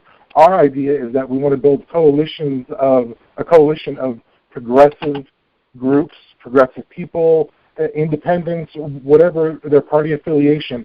If they have a progressive agenda even if it's just one issue, that there's a place they can come to where they can network and meet with other progressives and formulate plans and do campaigns and all that stuff together. And also, our goal at the same time is also to make a venue for people who maybe don't want to be affiliated with any of the big parties. If they want to run as an independent, or they can run as a progressive independent party member in the future when we have all this planned out and it's all legitimate, that they'd have a party to run under. So they could effectively run as an independent but still be affiliated with a big party that would be a coalition of all these smaller groups, sort of like a giant progressive voting bloc that this country has. Okay, so do you have a website or something that you can give people so they could check out what you're talking about? We sure do. It is pipunite.org, pipunite.org. And we have, we're in every state. We have Facebook pages in every state. We have regional Twitter accounts. So if you just start at the main website, pipunite.org. Like I said, my name is George Varangas. I'm one of the main administrators. We are started out small, but we've grown very quickly. So I just wanted to put that out there to know that we're not really focusing on any one issue.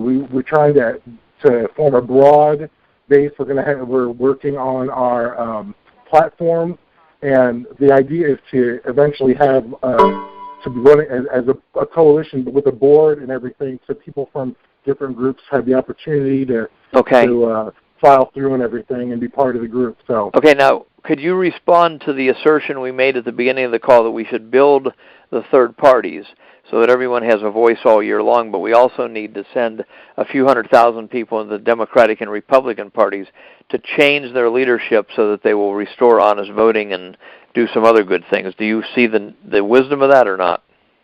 Yes, and our take on that is that we want to support progressive agendas and issues, whether you're a Republican, a Democrat, a Libertarian, Independent, third party, fifth party, whatever the case is. That's what we want to truly bring everybody together so we can all work together, which is what you guys are doing a great job of doing, and we're all here right now. But we want to be, we want to provide a place for people to have representation and to have all these people behind them. Even if it's just an independent person running for a mayor in a town, we've got people in every state, and we want to grow that network so that one person, Misty Snow in Utah, she is one of our first candidates that we've publicly endorsed. She's running as a Democrat. But she has our endorsement. So we're trying to play both sides of the fence there to just get progressive people into office any way we can and any way we can help. Yeah, you have to have a I think you have to have the two-tier strategy, but that's good. So give your website one more time, and then we'll move on to 910 area code 910. Where would people contact you at? pipunite.org. pipunite.org. I love that idea. I love what you're doing. Okay, so it's pipunite.org. George, this is Michelle. If you would be a good idea is for you to go into either the Network America group. I can't add you because you're not on my friends list, but either post that information on the group page or post that information in the discussion section of our event page. You got it. Thank you very much. Okay, thanks for your comments. We're going to move to 910. Next question's from area code 910. The board is a little bit acting up tonight. Let's see what happens. Okay, are you there, 910? I am. Hi, it's Jacqueline Lunger in North Carolina. How are you tonight? Fine, thank you. Great. Michelle, I need to let you know that I'm looking on Facebook right now for your Network America connection, and there's nothing coming up. The closest thing to it is One America News Network. Okay, Nikki? We had a little trouble. What you can do, actually, for anybody that's having trouble, and then it will send you that direction, is you can go on to my personal page. I have that pretty much opened up for the public. It's Michelle with 2 L's. Last name is Vincent, V like Victor, I-N-C-E-N-T. Jump on that, and I'll watch you. Oh, very good. Thank you. Well, why don't you do it? Can you do it, ma'am? Can you do it while you're on the call and see if it works? Sure. There's a couple of Michelle Vincents here. I don't know which one you are. Do you have long dark hair? Do you have short blonde hair? Long dark.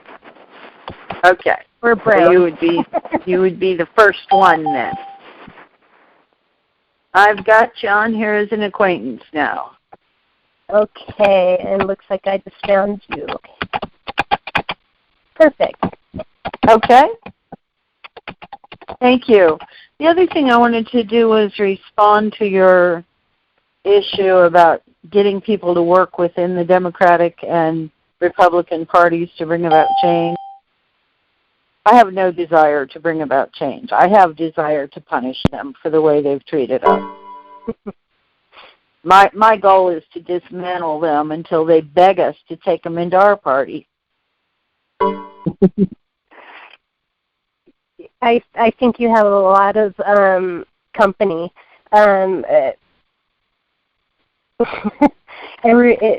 what I get, everyone seems to be willing to drop the party lines, maybe join another party, just so we can get our people in, which when I say our people, it's not just the Bernie people, it's not just the Jill people or the Bernie and Jill people or the screw Trump people or the libertarians. It's all of us. It's the 99%. We are fighting against, a corrupt system. We seem to be able to get good people into local offices and some state offices, but when it comes to a presidential campaign, we seem to be stopped right at our tracks. So one of the things is, how are we going to fix that? Well, you fix it by refusing to support them, refusing to fall in line, refusing to fund them. They're not going to give up power voluntarily. We're going to have to take it from them one way or another. Agreed. And I think you do that by promoting other candidates. Yes, and that's what a lot of the people on the call are doing, that were either independents that went Democrat and participated in the Dem exit. A lot of us, including myself, are supporting Jill Stein. And so am I. Well, she seems to be the best bet at this point, and we would like to see her on stage. But everyone is also willing to work within the parties. I've heard more about the Democratic parties, but we probably need to expand out into the others. See, the Ron Paul people... When you say everyone, I back off immediately, because you can't speak for everyone. I know too many people who did Dem exit and never plan to go back again. I think Jim just tried to cut in, but the voice, your sound is very low. Okay, is it better now? Yeah, very good. Okay, no, I just wanted to say that the way to punish the Democrats and Republicans, and the Ron Paul people should be taking over the Republican Party, and the Bernie people and Jill people taking over the Democratic Party, while they build the third parties. The point we're trying to, it sounds like you are one of the people saying, I'll never go back there again. The point we're trying to make on this call, though, is that if we don't get 200 or 300,000 people in each party, which can organize at networkamerica.org if they want to, then we'll never get the current Democrats and Republicans out.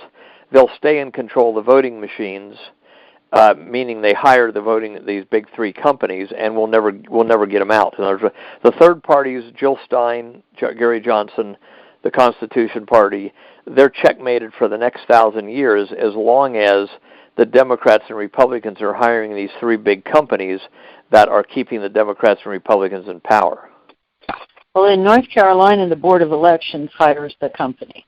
Well, but they're put there by the Democrat and Republican, depending on the county, the Democrat, Republican, or the Democrat and Republican parties. They're the ones who nominate and back people to get those positions, who generally win. This can be fought at the state level. You don't fight it at the national level. You'll never accomplish anything there. Well, it can also be, if you put in yourself as election supervisor in your county, you could then fire these computer companies and go back to a hand count, and that's what we're saying has to happen in all 3,000 plus counties. Mm-hmm. In other words, that's what I didn't quite. I don't know. My initial conversation with Debbie of Sane Progressive, I think we didn't have time to get into it, but we're not saying that every person. We have half of the board of Watch the Vote. About half the board says, I will not get back in the Republican or Democratic Party because they're so sick of them, and so am I. all we're saying, though, is the establishment, if you will, the money power behind the two parties has set it up so that they control every county. So if we do not challenge them for control of those counties, then they're going to stay in power and keep counting the votes with these crooked companies that count them on secret computer programs. So we're saying you get in there and you know, 200,000 or 300,000 people have to get into each party and dislodge the current leadership. And as you probably can guess, that's the greatest punishment they could ever have. Now, this is easier said than done. This is not going to happen, though. I mean, I'm not a leader in the Bernie movement or the Joe movement, okay? It's not going to happen unless the groups that already exist, and this is what Michelle was trying to accomplish with this call, which we've made a start. If the Black Men for Bernie and Tim Black and Ed Higgins and Debbie of Sane Progressive, et cetera, et cetera, et cetera, if they don't blow the trumpet and tell all these energized people to build the third party but also get into the Democratic Party in this case and try to change the party leaderships, we're going to be in the same place 2 years and 4 years from now as we are now, because the same people will still be controlling the counties, the voting machines, and so forth. So that's the point we're trying to make on this call. Not that everybody has to. We're not saying you, for instance, the caller has to go and work in the Democrat or Republican Party. But we got 300 million people. We're saying we got to get at least 200,000 or 300,000 Americans to go into both parties and intelligently trying to change their leaderships. So that's what we're trying. That's the point. That's the major point we're trying to make on this call. Right, and I see that you have a backward approach. For me, you approach it at the grassroots level. You go to your county commissioners, you go to your board of elections at the county and state level, and you work at it there.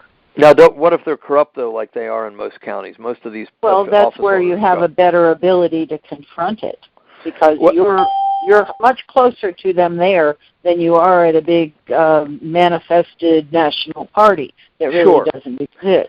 Well, no, you're right about that. But the best way we're suggesting the best way is to get into the precincts, nominate new people from the and change the voting machines and change the people to be us. In other words, rather than these people that Debbie.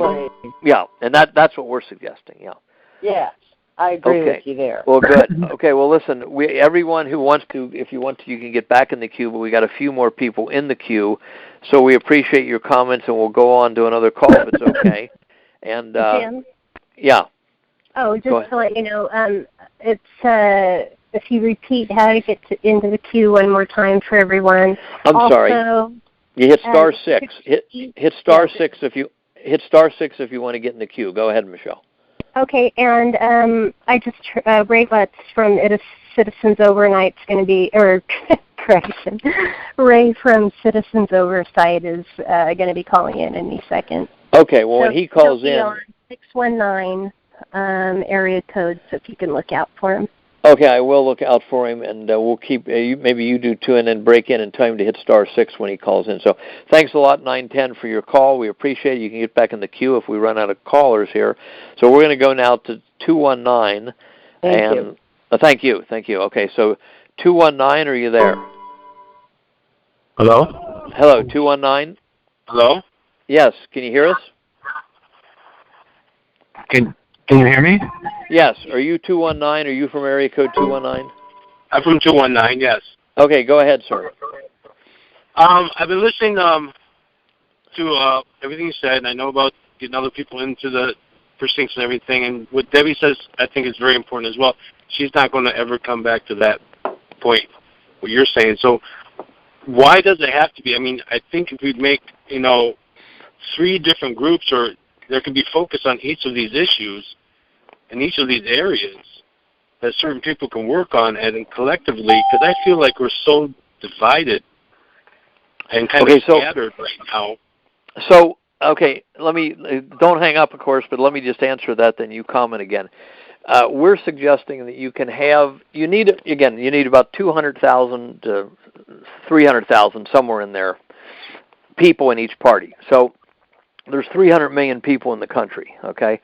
So we're talking if you had 1 out of every 300 engaged, you could have a a precinct organization for Green, Libertarian, Constitution, Democrat, and Republican. Those are the five nationally recognized parties by the FCC. Okay, so you can.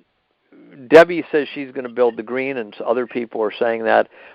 Some people are in the Libertarian, some people are in the Constitution. But the point that we've been trying to make on this call is that the Democrats and Republicans control every county. Okay, so we need at least 200,000 to 300,000 people to go into those major parties and dislodge the leadership and make the leadership everyday people like us instead of the puppets of the national committees and the National Democrat and Republican Party. So there doesn't have to be really a divide in mind because everybody, I think, wants money justice and election justice, but there has to be a divide in tactics because we're saying if we don't go to dislodge the Democrat and Republican parties, they'll keep running things. They'll keep running the voting machines. They'll hire the big companies that are keeping them in power.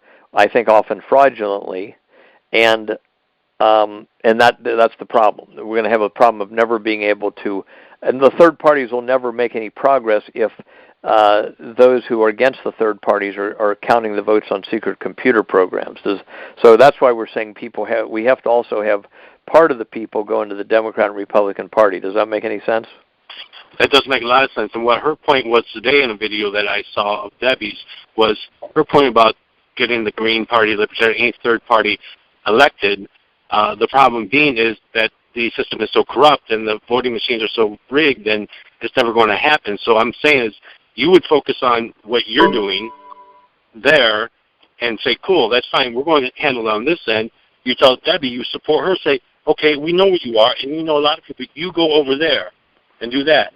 And then someone in the Green Party that focuses on the Green Party that brings a face to the movement. Because you also said about having a face, an image, a look to what the movement is. Right. Okay, right. Okay, now let's just agree that the third parties do give a face and a place for people to have their voice heard. However, what Debbie is saying, and that's why I wish I had more time to talk to her, and I hope we will have a call with some of these leaders. If she's saying, and she's right, the voting machines are owned by these big corporations, which are hired by the local counties. So that's why we include the Republican and Democratic national committees and the election night gatekeepers. They've encouraged every one of their groups in the counties. The Democrats and Republicans control every county.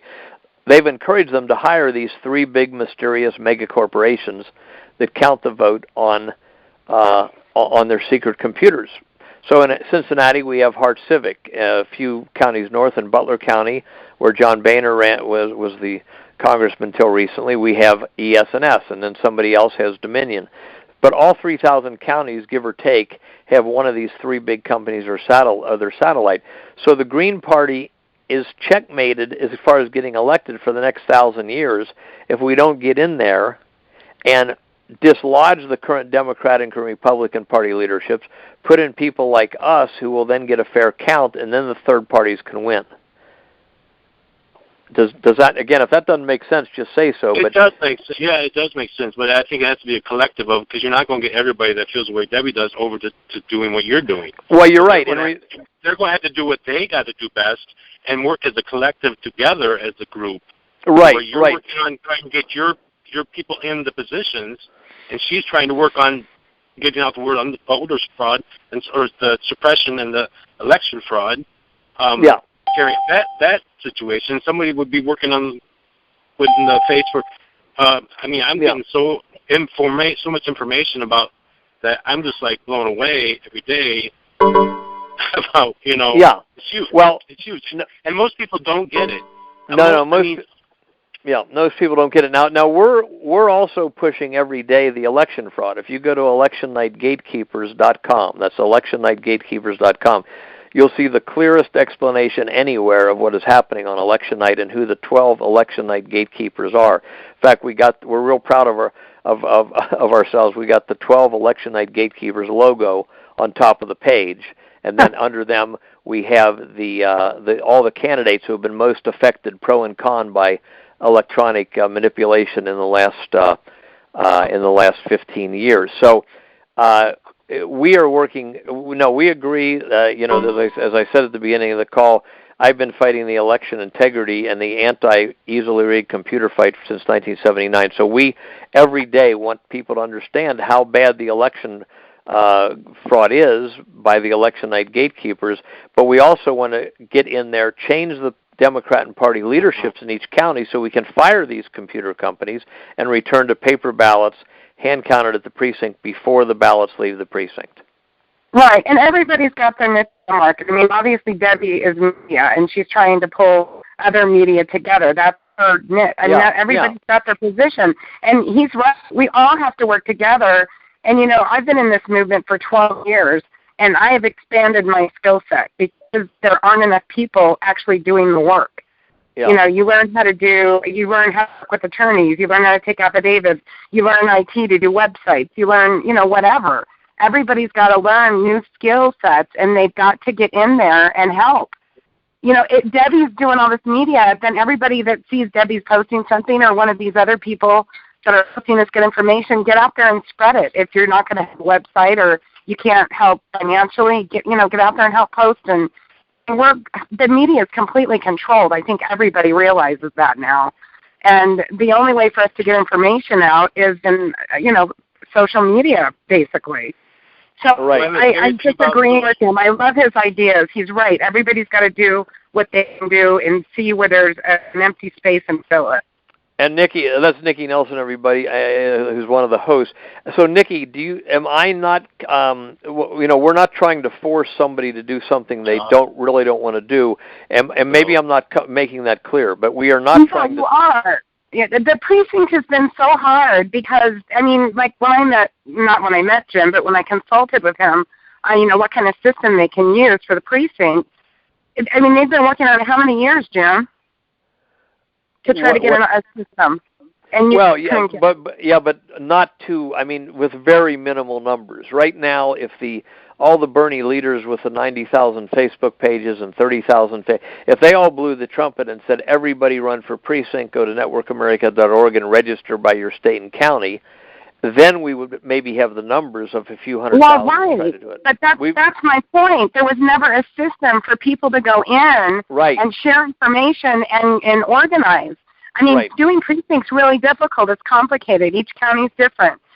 But if there's a leader in each state, and then we've got people in each county, and everybody's sharing information, we are building the system. This system is built in the people itself. It's just awesome. Yeah, so we never had that, and I think that was one of the problems people had in using precinct in the past. And I do it? Hell no. I wouldn't deal with these stupid parties. Not in a million years. I processed thousands of election fraud affidavits, but that's me. But somebody's got to go in there and fight. We'll send the most rowdy people we have over there, or people that people that are bad. We'll punish them and say, okay, now your position is going in the Republican Party or the Democratic Party. But I'm just kidding. But somebody's got to get in there and do that, because if we can't change the way they're counting the vote, what the hell difference does anything else make? Right. Now, and the point you're making, I realize, Nikki, I'm just getting your full point. Right now, the networkamerica.org system is there where people can sign up by county, and they fill in their state, they identify their state first, then their county. Then they can meet other people in their county, and they can eventually physically meet. So if you had 200,000 people tonight, this isn't going to happen, but let's say you had 200,000 people tonight or in the next 3 months go into the Democratic Party and the Republican Party groups at networkamerica.org. There's now a system where they can go into. As of a year ago or 6 months ago, there was no system. So that's I think you're making a good point there. There is a place for people to go and start organizing right now. And if we could snap our fingers, we'd have 3,000 county leaders who would be helping the Ron Paul people take over the Republican Party and the Bernie Jill people take over the Democratic Party. And then we would become the parties and eventually become the government. And that's what we're saying. You become the government. Don't beg the people in there like they're superior beings to do what's right. If they're not going to do what's right, we replace them. Yeah, they are meant to be our voice, not our dictators. Right. Right. I think everybody realized that. We were all hoping for Bernie to pull a miracle for the world.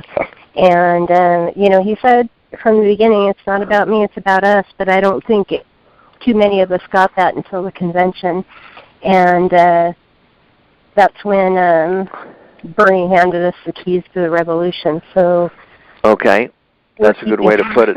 Yeah, and I'm so proud of the Bernie people. I mean, I saw what the Ron Paul people went through. I worked on the election fraud case, and I mean, they were crying in the bathroom and calling me from the bathroom. They were kidnapped on buses. I mean, you're talking about at the convention. You're talking about it at the national convention. Yeah. Well, yeah, and I see the Bernie people going through the same thing, that they're fighting. They're not giving up.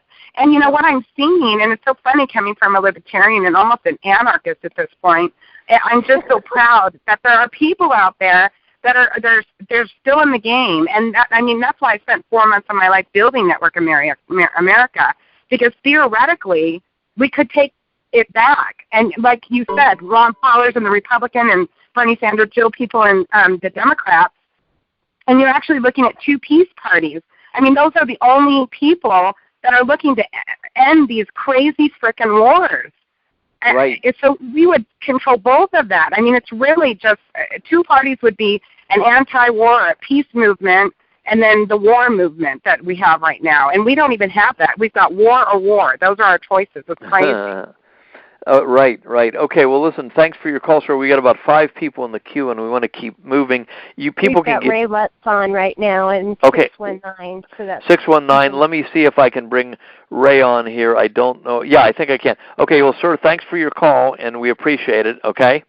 And Ray, I'm going to bring him on, and then we'll get to, Ray's a national leader here, and we have 773 in the queue. Just hold on, 773 and 512 and 408 and 330, and we'll be with you in a second. So, okay, Ray, you're at 619. Can you talk? I mean, talk and see. Can you hear me? Okay, how you doing? Thanks for coming on. Yeah, thank you. I was trying to listen to part of your call so I could see what the context was for what you're talking about. I'll just give you a quick update for our lawsuit here in San Diego. And say the group you're with again for everybody. Well, I'm with Citizens Oversight, citizensoversight.org, and we, advocate for citizens to take a larger role in overseeing their democracy. Right. One of the things that we work on and have worked on is election integrity and trying to provide more oversight to the elections. And we're focused on primarily the audit process, which our view is no matter how you count the ballots, you still have to have an audit to check to see that it was right. And that even applies if you want to hand count them, which I'm not a believer that that's ever going to happen. So I'm not in that camp. But even if you do that. So tell us what you do, just because a lot of people are new. Tell us what you do then. What does your group, what are you seeking to do? Okay, well, let me just tell you about the lawsuit. Okay. We've been watching the elections process for a number of years, and in San Diego County we had the registrar of voters here do, choose an inadequate number of ballots for the audit, and he's leaving out about 40% of the ballots. And that means that you're supposed to choose 1% of the precincts and include ballots from all the different categories of ballots, whether it be vote by mail or provisionals or the polls ballots. You're supposed to choose you're supposed to include all ballots so that you can't tell which one you're going to choose. And they left out 40%, and so we asked them to include more ballots in the audit. They refused, and so that's when we filed our lawsuit. And that was in mid-June that was filed. And then in early July, just before the certification, which our lawsuit was to stop certification of the election unless they did it right. And the judge couldn't get to it in time, so he didn't get to it before the 7th, which was the certification deadline. Instead, we got his ruling on the 24th of July, and he said that the request to stop the election was moot, because it already certified wasn't anything that we could do. Plus, by that time, the conventions were already occurring as well. So they rushed these conventions in so that there was no way for anyone to challenge the result of the primary elections. But the judge went on in his ruling to say, even though the first request was moot, the second one is not moot. That is to rule on whether or not they have to include these ballots in other elections. There's a noise that somebody's making. If you can hit *6 if you're not talking. There's some kind of a scratching noise that's hurting us hearing Ed as clearly as we could. So go ahead, Ed. Okay. Yeah. Okay. So anyway, so the trial is now scheduled for October 3rd. It's scheduled for up to 3 days, and so now we're doing discovery. We offered the county to settle with us and not go forward with the trial if they admitted they were wrong and said they would never do it again, and also would redo the 1% manual tally in its entirety. Of course, they didn't jump at the offer, so we're going to go forward with the trial. At least that's where we are right now. So we're doing discovery. We're going to bring in the registrar of voters for deposition so we can investigate some of the other issues, such as the whiting out of ballots and the shredding truck that was parked by the registrar of voters during the counting process. It's been really a wild roller coaster ride here. Now, for years, we've been observing, and we have a thing called the snapshot protocol, which is a method or procedure for carefully watching the audit, because we don't want to have to do all the work. We want them to do the work if they're required to by law, and they are. So in California, they're required to do a 1% audit of the precincts. They're not doing it very well, and so that's, of course, what the lawsuit is about. But in theory, it would be very hard to hack something. Not hard, but you could still do it. It would be harder. Let's put it that way. If the audit is done, if it's done properly, and if we have the snapshot protocol in place. So the implications of the lawsuit would be, let's say we win, then they go back and do the audit, and let's just say that there was some hanky-panky in the election, because it certainly does look like it here in San Diego. Then we may see a different result, and that should certainly color the conversation going forward, especially going into the November election. Now, I don't think that it's going to mean that Bernie Sanders suddenly wins the election, unless, of course, Hillary Clinton gets nailed is in jail by then. But it's basically not about trying to get a candidate to win, because we've been in this for a much longer period of time. We're trying to get the elections to be accurate and fair and right. And so we've seen too many elections that were stolen. This is not the first one. We've seen several others that were. And so, everybody's frustrated each time, and they're excited at first. But then, the excitement fades. Our point of view is not to try to organize in the precincts, as you've been talking about, because we feel that's too fine a grain. Instead, we're trying to get organized in terms of the election districts to get enough oversight so that these elections can run properly. We're not trying to push, candidates. We're trying to push just the elections to run properly. We believe that if the elections are run properly, then automatically everything will move in a progressive direction, because people will be voting in that way. That so far it's been so much suppressed and rigged such that it moves in a more conservative direction. And so we don't necessarily believe that we have to do, even though I honor what you're talking about here, trying to get certain candidates and third parties and stuff, but that's not our agenda. We're trying to get now people to sign up at citizensoversight.org/sign-up to participate in our teams, and we're targeting the top 175 counties in the nation as our first order of business. You're picking the big counties. The ones with those 175 counties have half of the voters, and the other 8,000, nearly 8,000 election districts have the other 50%. So instead of trying to choose, the problem is mostly in Wisconsin. They have something like 3,500 election districts.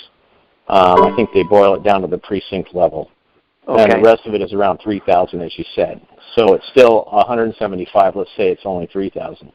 So we're not choosing the other 3,000 minus 175 at this time because we have to, realize that we have limited resources to do the job. Right. Now, could I ask you two questions before we? I don't want to cut you off, but if you want to say anything else, then we'll get some of the other callers. And if you're going to stay on, I can leave your phone open if you want. Okay. To comment on, if you want to do that, you could comment on the other callers too. But let me ask you a question. You're not against going back to paper ballots, hand counted at the precinct before the ballots leave the public site. You just are trying to work with a system that exists and doubt if we'll ever get back to hand ballots. Is that right? I wouldn't stand in the way of that happening, but I don't trust that more than the machines. I know that it's going to be very, very hard to provide oversight to that. In San Diego County, we have 1,522 precincts. We have a hard enough time just getting a few dozen people together to watch the registrar. There's no way in hell I can get 1,522 volunteers to oversee the precincts. Understood, so go ahead. How do you? The problem is what you're gambling on is the honesty of the poll workers. Well, you wouldn't have the poll workers you do in the county. You would randomly select people by law. There have to be a law to randomly select people from the neighborhood precinct who would get paid for doing the job, maybe $100 at night to count 50 ballots with a fellow scrutineer, fellow vote counter. Film everything, film it from the ceiling. I mean, if you'd have to set up voting places that were made to do this job right, and then everybody would be, Democrats, Republicans, Independents, would be watching the vote count. You would have people observing each of the two people counting the votes. You would have it on film. You could stream it over the internet. So then at the end of the night, all the people that were involved in each section would sign these were the results. So I see that as totally verifiable if you had it on film as well. Where right now it might work if you had fairly simple elections with fairly small ballots, with not a lot of things on it. In this next election, we're going to be having a 2-page ballot with 2 sides on each page.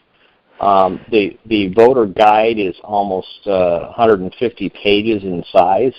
Are you in Los Angeles? I'm talking California. California has an initiative process, and because the last presidential election had very few voters, that determines how many signatures you need to get something on the election, and so this was a prime time for any of those initiatives to get on the ballot. And therefore, there's a lot of initiatives, including the marijuana legalization, other, very popular things that are going to be on there, and so the turnout's going to be high. And it's just, I know there's a tendency to like that, but it still doesn't mean that you can get away from doing the audits. You still have to somehow track the ballots that they're all there. They haven't been stuffed. And I've just seen too much hanky-panky, even with the precincts, people trying to stuff ballots in the ballot box. They take it home, all of this stuff. Okay, but an essential thing of what we're promoting is that the ballot box, you check for there's no false ballot. It stays in the public site all day. You count it at closing time. They never leave the public site. That's the problem. The problem is that I cannot, in our organization and any organization that wants to try to oversee the elections in a really big county like San Diego, with precincts all over the place. This county is huge, and it has as many people as Iowa, the state.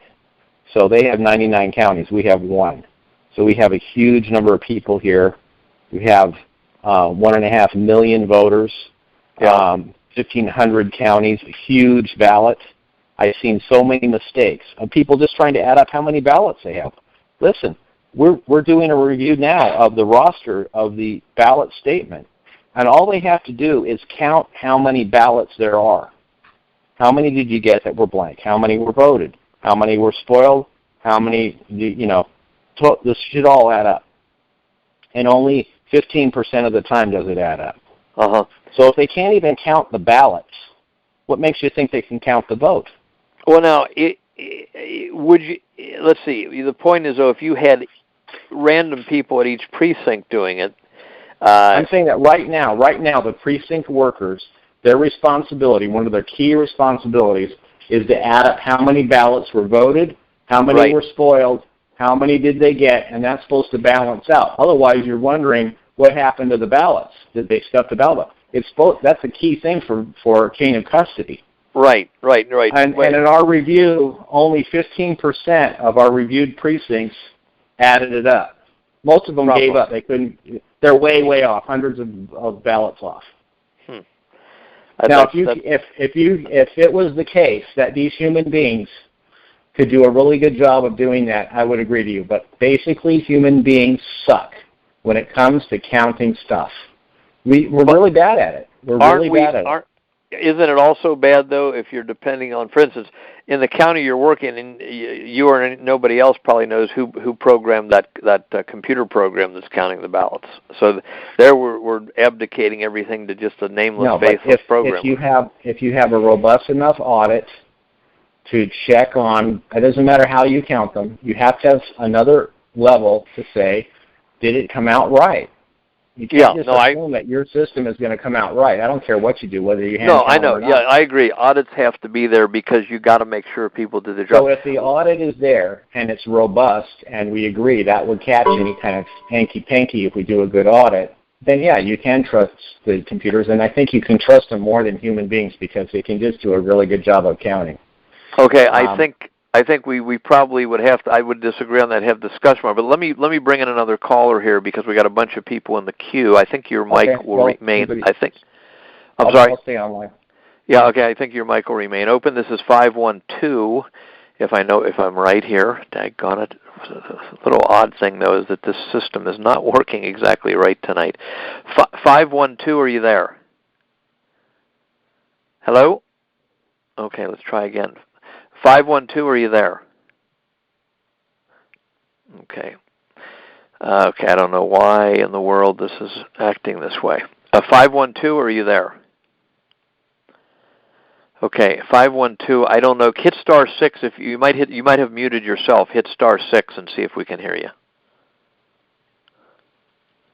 Okay, I'm going to have to hit 512 if you get knocked out and you're still hearing, press *6 and come right back in again, okay? Okay, so I'm going to have to hit, that's 512, I mean. 512, are you there? Okay, they have apparently left. Okay, we're going to try to go to 408 now and see if this works. 408, are you there? Yes, I'm here. Hi. Okay, what's your name? This is Addie from Northern Bay Area, California with Voter Rights Task Force and Ballots for Bernie. I just wanted to maybe ask a few things for clarification and make a short statement. I really like what I'm hearing in this conference call, and I think I agree with most of it. If I understand a little bit better, I'd be fully on board. Okay. I also kind of partially agreed with Debbie. I think that was her name. Debbie, yeah. Talked a lot about the struggle, about breaking that party up and just really infiltrating in such a deep way, and she's been doing it for a very long time with very little, to not much avail. So I'm kind of curious, a few questions. How much time would this require more to kind of commit to making this happen in terms of timeline for this? Like, if let's just assume we had 300,000 people, how long would this take to do? Could there be some success stories of people that have already done this maybe on the next call? Yes. And then the other question I had was, what you guys made me think of, and you guys have probably already discussed this, I'm really new to this, is the federal, could there be a federal law maybe that's an easier strategy to just make paper ballots a national thing, that everybody has to do that instead of trying to infiltrate each party? And that's all my questions. Yeah, okay, hang on though, don't hang up. First of all, the Congress could pass a law to make some minimum standards, okay, so they could do that. The problem is, with the current Democrat and Republican parties controlling the Congress, probably nothing's going to happen, because the people that are controlling the country now, they like the system, because the system is hard to verify. You know, it's hard to verify what's happening, okay, in the elections. And that, to me, that's made by design. I believe, and not everyone may agree with me, I believe these things are made by crooks for crooks, what we're facing right now. So it's very difficult, and I admire all those people who do exit poll analysis and audits and things, but the system is very difficult because the ballots disappear. Now, regarding the precinct system, the time frame is 2008, basically spring. Okay, that's the next time there's a massive precinct election. I'm just a little bit overgeneralizing because it changes, it's a little bit different from state to state. But let's say it's 2018. Debbie, for instance, Debbie was of Sane Progressive, who's got the great YouTube show. I think she has 22,000 followers now, up from 2,000 6 months ago. But the problem is, what she's been working on, I don't think she realized, or at least she appears to have grasped now, and a lot of people don't realize that for the last, at least the last 30 years, these parties are very well controlled by the people you see on TV. They're very corrupt, in my opinion. They're very well controlled. So Debbie's kind of working, thinking we're all progressives here, or whatever she thought. I can't speak for her, but people like her, and they really don't realize the people running the parties are anything but. They're quasi-sociopaths in many cases, in my opinion, like you just saw happen in Philadelphia. Okay, so the point is that what you would do then, I'm not saying infiltrate, like sneak in and say, oh, let's act like we're good Republicans and good Democrats, good Hillary people and good Bush people. What we're saying is you go in with flags flying and saying, we are here to kick you all out because you're failing the country. And you then run head-to-head in several 100,000 precincts, and if you win, you elect your own party leaders, and then they can change the voting system, and they can endorse Ron Paul, Bernie-type candidates instead of Hillary and Jeb Bush-type candidates. So the framework is 2 years, and I don't know if I answered all your questions, but there's never been a head-to-head. Now, success stories, Boone County, Kentucky, the Ron Paul people took over. Warren County, Ohio, the Tea Party people took over, although that's kind of a brain-dead movement in many ways. But they did oust the rhinos, or the Republicans in name only, and they were screeching to high heaven, that they got ousted. So, yes, there are success stories, but they're not, they're not, even the people that took over those parties are not as clear thinking as many of the people that are now active are. So there is a time frame, there is a plan, and if they simply, you can go to networkamerica.org and there's a 6-minute video there, and if you put in people like we're on this call, you would have people at least trying to hold fair elections. Right now, most of them I would call opportunist or brain dead. They need the job at the Board of Elections.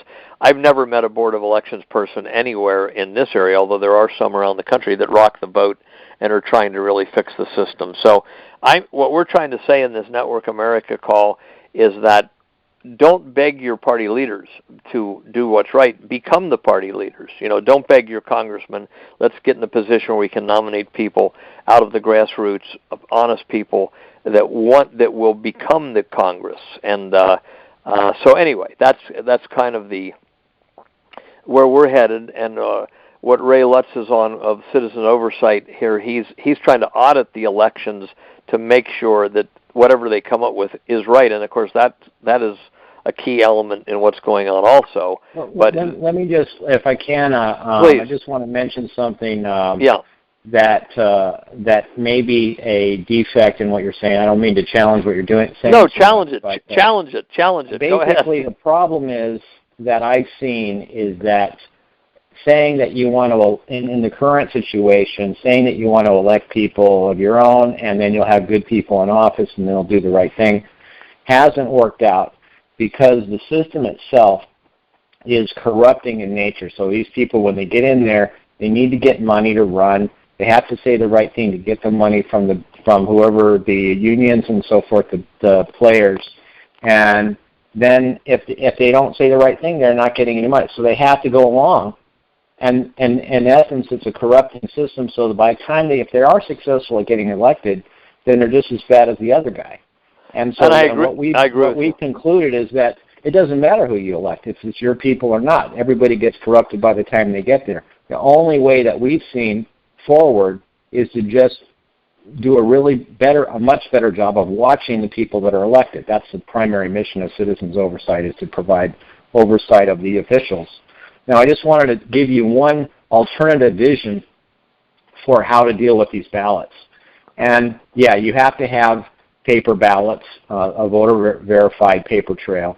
And let's say you execute paper ballots, people fill them out a lot of times with, especially with vote by mail. It's something you fill out on your own, not with a machine. And then instead of counting them, all we do with the machines is image the ballots so that we have a JPEG image of 1 million ballots so everybody can look at them. Then everyone can look. It's an open canvas, so everyone can look at every single ballot, not just the ones from the precinct. I want to be able to look at every ballot.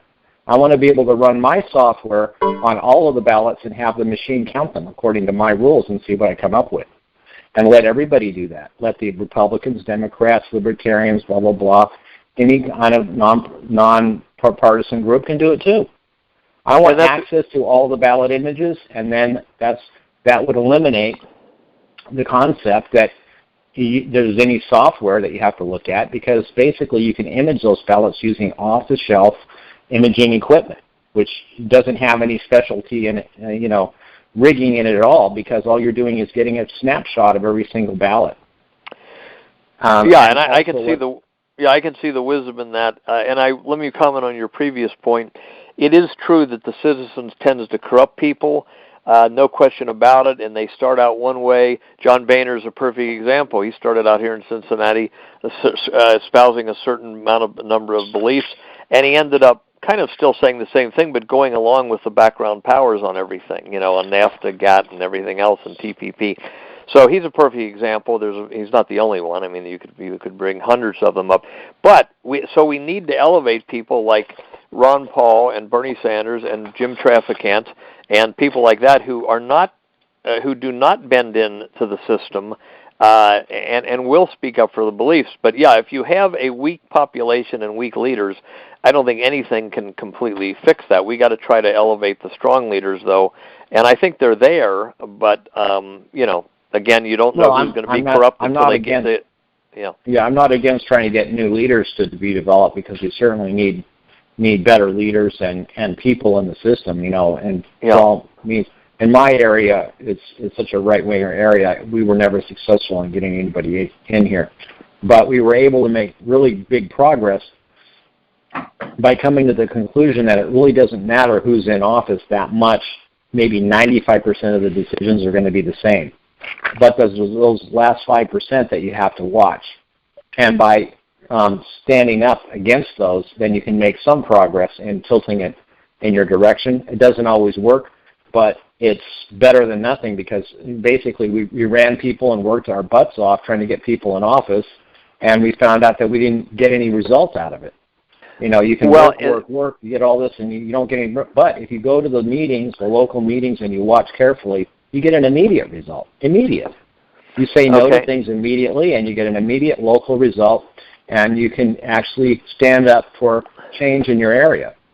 Yeah. Same with the election officials. We go to the election officials and oversee what they do. This is like this lawsuit. Guess what? We're having an immediate result. We're changing all of the way that they do it in California. So this is an example of how this approach bears fruit versus the other approach, which we tried, like get people, like you say, get people to run, get them in office, start a new party. I worked on that for years. It didn't go anywhere because it's a huge project, and even if you are successful, you think you're running people in. You say, hey, that's a good candidate. Oh, Barack Obama, he's wonderful, speaks really well, does everything right, and then he doesn't do anything. He does the opposite. He's terrible in many ways. Although I have to say that many of us saw that coming, as we saw it coming with the Bush and with Clinton. I yeah, mean, well, so the point is that I agree. I agree with you that many of these people get corrupted, but often it's because sometimes there are not enough good leaders. But you've got to have leaders who see through it. Another thing we covered on the beginning of the call: you've got to dislodge this money power around the Federal Reserve and Goldman Sachs and the International Monetary Fund. You've got to dislodge them because that's where the corruption comes from. They're buying people off all the way up and down the line, and people realize at some point, if I'm going to get my bread buttered, I'm going to have to fall in line with what the general prevailing winds are. And again, you get the rare person like Ron Paul or Jim Traficant, who is a Democrat, or some of these people who stand up no matter what. George Hansen from 20 years ago, or the 80s, I should say. And even back to the Kennedy, John and Bobby Kennedy stood up against the tide and both got shot in the head. But I mean, the problem is the system does tend to corrupt people, but I think we got to keep trying for the outstanding leaders, and part of that is they got to kind of understand what they're going up against when they get in there, which is a whole other subject. But okay, so let's go to another call here. Yeah, thanks. I'm going to have to go, but thank you very much for letting me speak on your phone call. Okay, Ray, thanks for coming on. Okay. I have one more question. I think he left us. Go ahead. Did you want to say something? Yeah, it was actually more to you, because you talked. One of the questions that I forgot to ask is on the cost of this. If Ray made a good point that people get corrupt and they start getting money to run their campaigns, and if you had to do this on your own and kind of get in positions of power and become the leader, can you do this with little money? In the precinct system, you can do it with virtually no money because all you got to do is set aside. I mean, it's not easy, but you got to set aside. You can set aside election day and have you do it for 4 hours, and your husband or friend for 4 hours. Then you come back and do. So you can actually greet every voter in your precinct that's going to vote for you. So that might be $2 printing up some little squares saying "Vote for me," shake their hand at the precinct if you want to, or visit your neighborhood.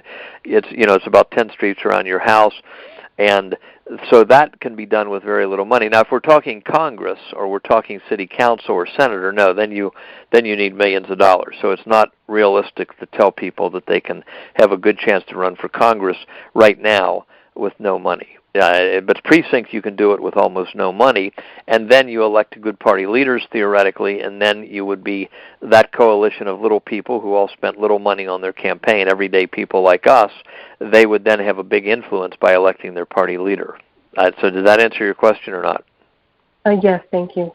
Yeah, but you need big money to go for it. And that could be altered, too, if we had a fair count and people would trust the social media more than the big media, and I think that's already happening. But we got to get the fair count. That's the problem that somebody has been working on for so long. So, okay, now you were Addie, right?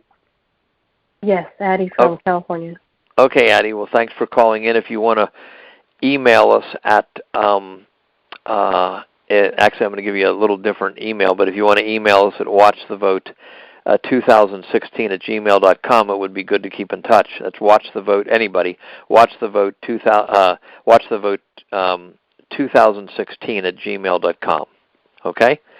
So now we'll try to go to, thanks for your call, Addie, and we'll try, you can come back in the queue later if we run out of people, but we got 3 people in the queue, so I'm going to try to go to area code 330. Let's see if this works. Good grief. Okay. Are you there, 330? Yes, I am. Okay, go ahead. Okay, my name is Michelle. I'm in Ohio.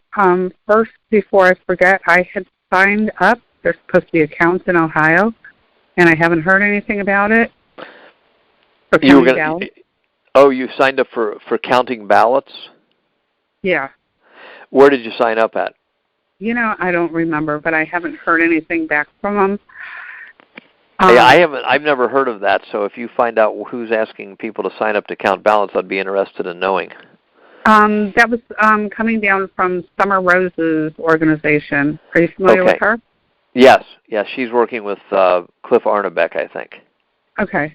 That was where I had signed up, because they were talking about problems in Ohio. Secondly, I came in partway through.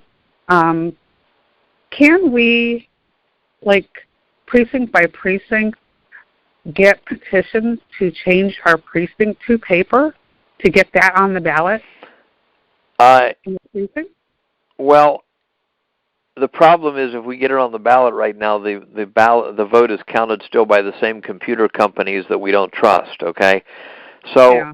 I don't think it can be done precinct by precinct. That's why the whole purpose of this call, in a way, is to say we need to enter the precinct system, which is precincts are run every 2 years, and they're very small elections, so they're more easy to verify. Often it's 52 to 48 or 12 to 6 or something like that. 1/3 of them are vacant, so you get the majority of precincts in your party in your county, elect a good party leader, and then they can change the whole system in your county back to paper ballots counted at the precinct before the ballots leave the precinct. Right. Right. I'm just thinking, though, if that election is in 2018, we're talking all the way up to 2020 for it actually being in effect. If you change if we change the party leaders in 2018, they could change the ballots, the voting system back in 2018. Each county could go back to kick the computers out, go back to paper ballots. So it would affect the 2018 November election because it's usually done in the spring. Oh, okay. Okay. So now yeah, we have a chance. Yeah, it's done at the primary thing. So the whole thing is, we're not on the playing field. I'm not pointing fingers at anybody in particular. I'm just saying all of us as Americans are not on the playing field. We need to be in the precincts, in those county organizational meetings. We don't know how hard it would be because we've never been there. We've only had a few sporadic efforts here and there. In Warren County, they won 100. The upstarts in the Republican Party, those who were challenging the old guard, they won 100 of the 166 precincts. So they did pretty good. Right. Again, the Tea Party movement as a whole is kind of brain dead, and they fell in behind Romney and blah, blah, blah, blah, blah. So the Tea Party movement has always been a movement that is trusting Sean Hannity and Rush Limbaugh and Glenn Beck. They always have. I knew, and I'm a conservative more or less. I'm not a progressive personally, but I knew we had a problem with the Tea Party because they don't really understand much, and they also kind of trust their leaders. We're looking for people who will have a conscience and double check what their leaders are telling them, right? So that right. Anyway. Years back, I was a Ron Paul person. Yep. So I wanted peace. That was my main thing. And I actually was part of the Portage County Tea Party, and I learned a lot about how they manipulated Ohio when they were drawing districts. Yes. Yeah. That's another thing. Is the corruption there, and if you had good state legislators, that wouldn't happen, right? So yeah, the Ron Paul was really the only peace anti-war candidate in that had any momentum in 2012. Yeah, and that's why the big press smeared him mercilessly. But okay, well, good. Well, you're welcome to stay on, of course, or come back in. We have 2 more people in the queue, and we have another call at midnight. So we may at some point shut this down. But let's go on to the next. Thanks for your call. And let's go on to 773. Let's see if we can make this work. Okay, 773. Are you there? Yeah, hi, this is Dr. Laura again. And yes. I just wanted to comment real quickly on a couple things that people have said. The gentleman that said that he wants a sticker on his ballot that he can take off the ballot, and then he can go and check the, whether that ballot is showing up on some computer in a correct fashion. That does nothing. They can still count the ballots incorrectly. They can put it up so that you could check your ballot and say, yep, that's the way I voted. Okay, great. And they still could count them incorrectly. So that's not really going to do that much. And also, the other thing about that is that you can then prove to somebody how you voted. And here in Chicago, we have a real problem with that because people get paid for their votes all the time. So we don't want to make that easier for folks to prove how they voted. No, wait, did you say that they get paid to vote? Oh, yeah. Rahm Emanuel was paying $100 a vote in the last mayoral election. Good so, yeah, grief. Chicago is one of the. I have been told it is the most corrupt city in Chicago in the country. So we don't really want to make it easier for people to prove how they voted to their paymasters. So we would far prefer this where we actually photograph every single ballot. If you photograph every single ballot without any identification to it, you can't prove any one ballot is yours, but open it up to, everybody online, then anybody online can count them, which is great, okay? Okay. So I just wanted to kind of... No, and I remember that car, and I was trying to make the point that, yes, you can look online and see if what your ballot says, but like you said, the computers can have switched your ballot away to right. vote the opposite of what you did. Now, unless you can get, and that's the weakness in that plan, if you could get every voter to somehow be on the same video conference call and say, okay, all our votes are right, and that's how it came out, or that's how it didn't came out. Okay. But once the horse is out of the barn, once you're past election day and you've had all these mail-in ballots, it would take millions of dollars and thousands of workers to even have a hope of checking even that system. So again, we are saying, and I'd like to. I'd have to have a longer, like almost a friendly debate with Mr. Lutz, and that is, if the ballots are kept at the precinct, first of all, there should be no mail-in ballots. There wasn't years ago. There should be fairly stringent rules on getting absentee ballots, and there is one way to handle absentee ballots so they would not disappear from the public site and would be counted at closing time on election day like all these other ballots. But that's why we're saying you have paper ballots in a box. The Colliers always said a clear box at the precinct, so you could see in the box all day. It would be a clear plastic box.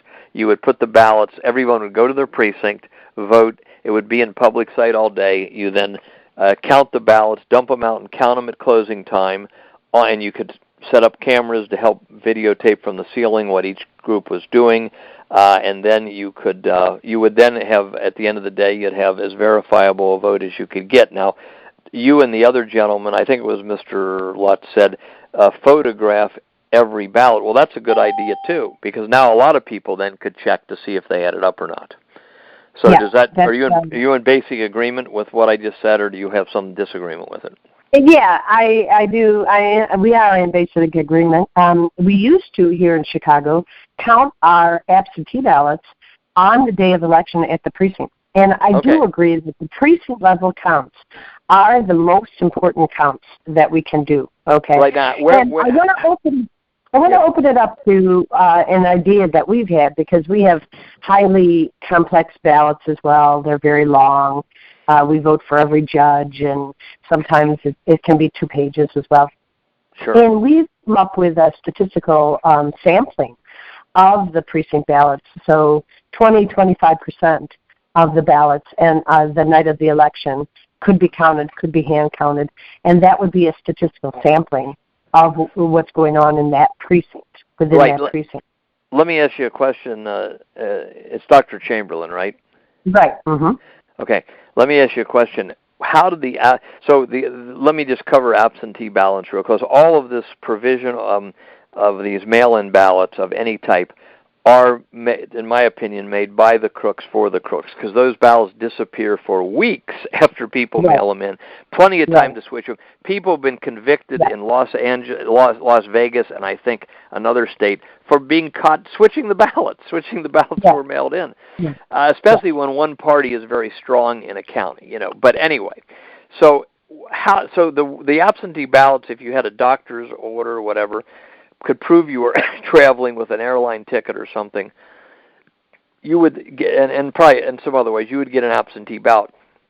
If those were mailed into a place like a big glass coffin-type box in the middle of the city, streamed over the internet so that people could see nobody was tampering with that box for 30 days while the absentees came in, with maybe a National Guardsman and anybody else willing to sit there and watch that nobody breaks in and switches anything, and you opened up that glass box, kind of coffin-like thing or whatever, on election night and counted those, absentee ballots there, you would then, it was only the voter and the mailman would touch it until they were counted on election night. Then it'd be distributed by precinct.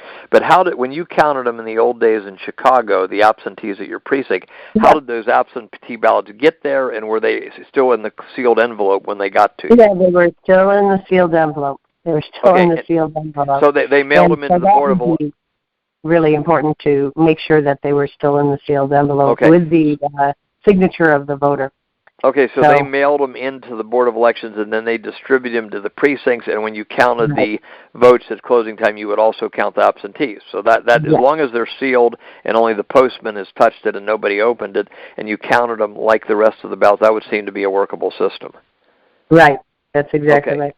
Perfect. Okay. So it still would take people volunteering to come in and watch the votes, but you don't have to actually count every single ballot to get a real, very serious scientific approximation of the election. That would pretty much do away with fraud, and that is like we said, 20-25%. Random selection of the ballots the night of the election to be hand counted would be a very serious hand audit of the vote. Okay. So there's kind of like a happy medium that we could talk about here because, of course, everybody always says it's going to take so much time, it's going to take so many people, it's going to cost so much money to count every ballot by hand the night of the election. So just understand that the statisticians have looked at this, and there are kind of happy compromises. Okay, well, let me bounce this off of you, though. You know, in Canada, when Bush was against Gore in 2000, and it took them 35 days to resolve who won, they didn't resolve who won between Bush and Gore till December 12th. On November 28th of that year, and this was carried in AP Wire carried it, actually, and went on all the newspapers.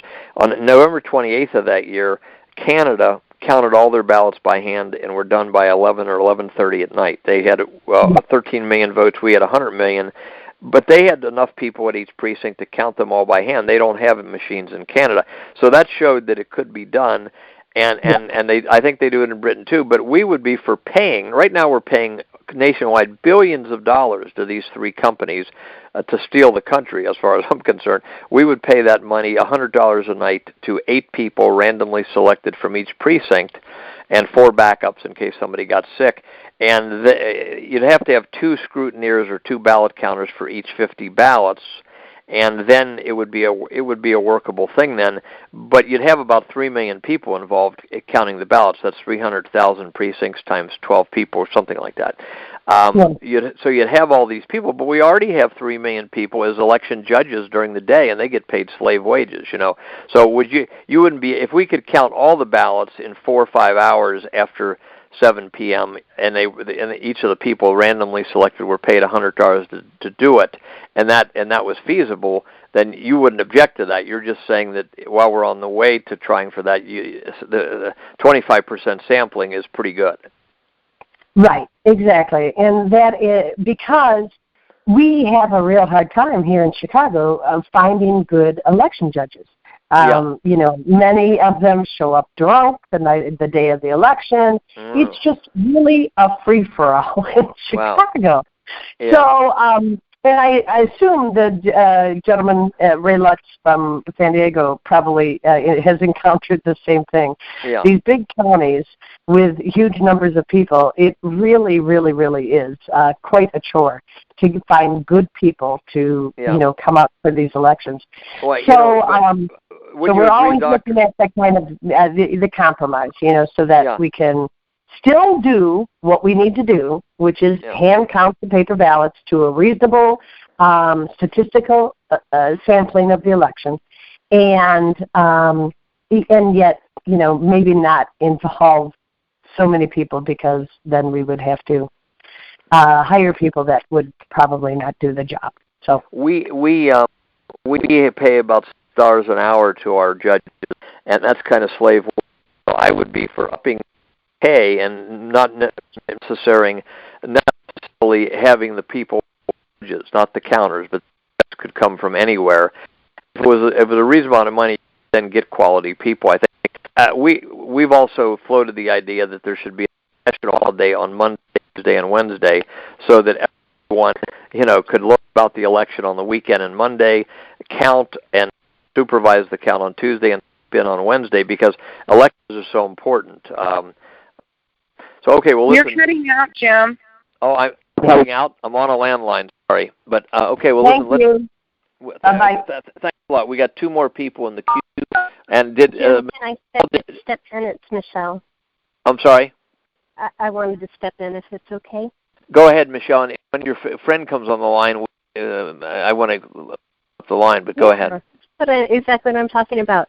So we've got Steve Grumbine from Real Progressives. He just called in. He's in the queue. You'll find him on 717. Yeah, I see him. I'm pretty excited that he's on because he's a warrior. So I encourage everyone to look at his video. Maybe he can give us a little bit of an introduction. But okay, Steve, I think I see you. I see you there. Got one caller ahead of you. So what I'm going to do is see what that caller wants to say, and if it's sensible, we'll open up your line too right away. If not, we'll get to you in a second. But I do want to ask you a few questions once you comment. Okay, so let's see. 773, I believe, was Dr. Chamberlain. So now we're going to try to go to 512. Let's try this and see if it works. Okay, 512, are you there? Hello? Okay, let me try this. Just a second. 512, are you there? Hello?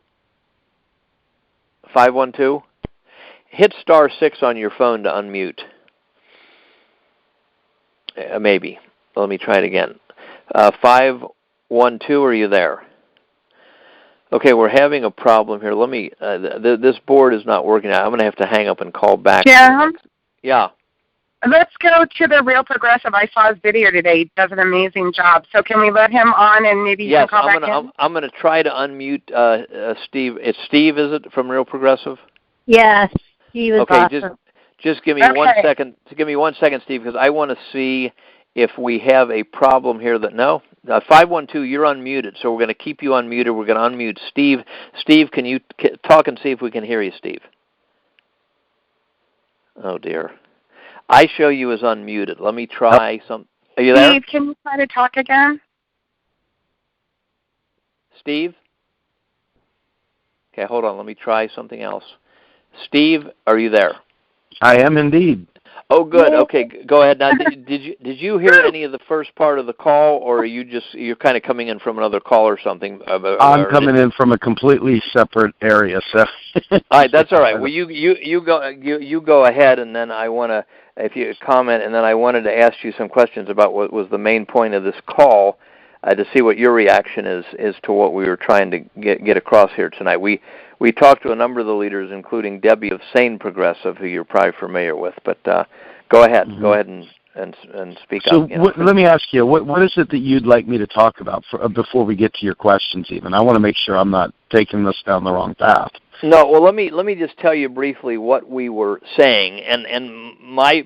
Wait a minute. Jim, have you been on the line? I wanted to know if you've been on the line, Real Progressive.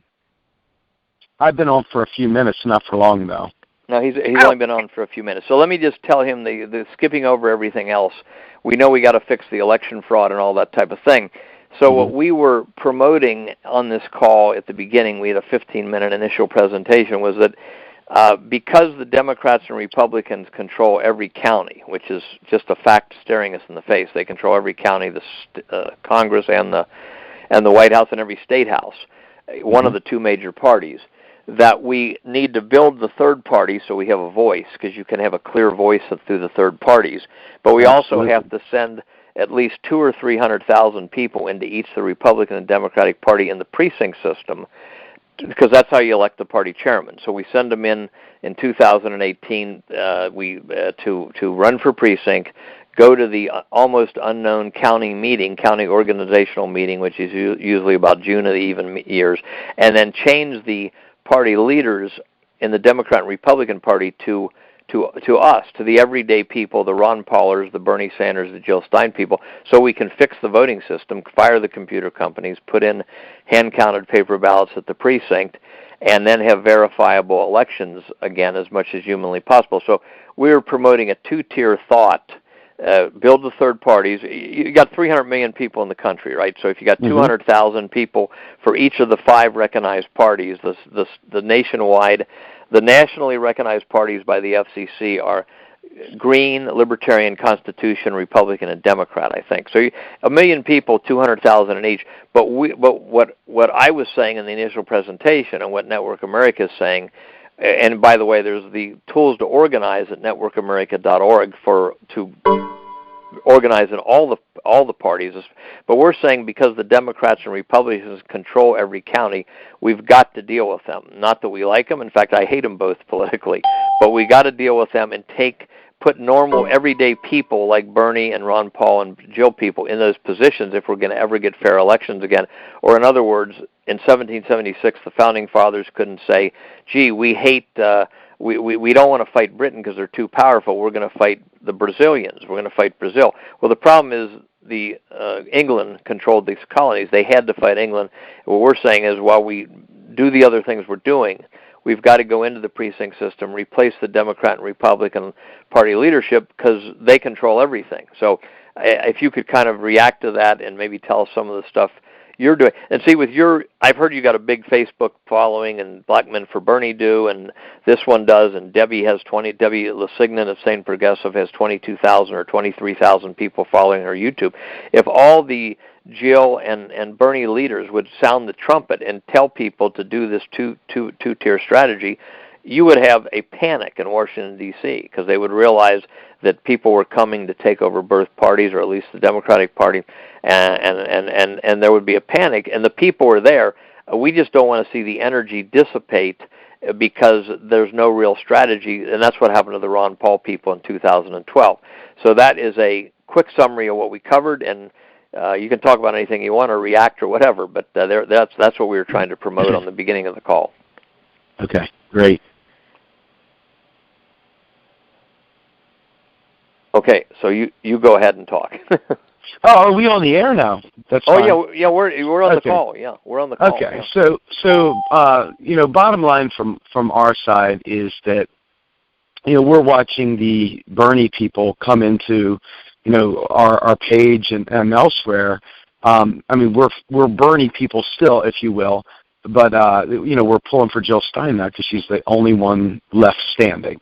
Mm-hmm. And so when we receive these folks that are former Bernie supporters, they're so caught up in the idea of almost a revenge vote for the idea of the rigged, stolen election, that they're still kind of staying with this whole, hey, I'm going to be a pure guy and I'm going to write in Sanders still. Mm-hmm. And while you think about that, it's like, what is the real end game there? Are you here for the cult of personality, or are you here for a frickin' revolution? If you're here for a revolution, the only thing you can do right now is vote for Jill Stein. It makes literally no sense to write him in. It's like stomping your foot the day after you get fired. And so, in my opinion, the only right answer is to help the third party get on the ballot. Now, I will tell you, I am a staunch anti-Gary Johnson guy, and that's mainly because of the austerity that he preaches, which has no basis in any kind of economic system, given especially a monetarily sovereign one like our own.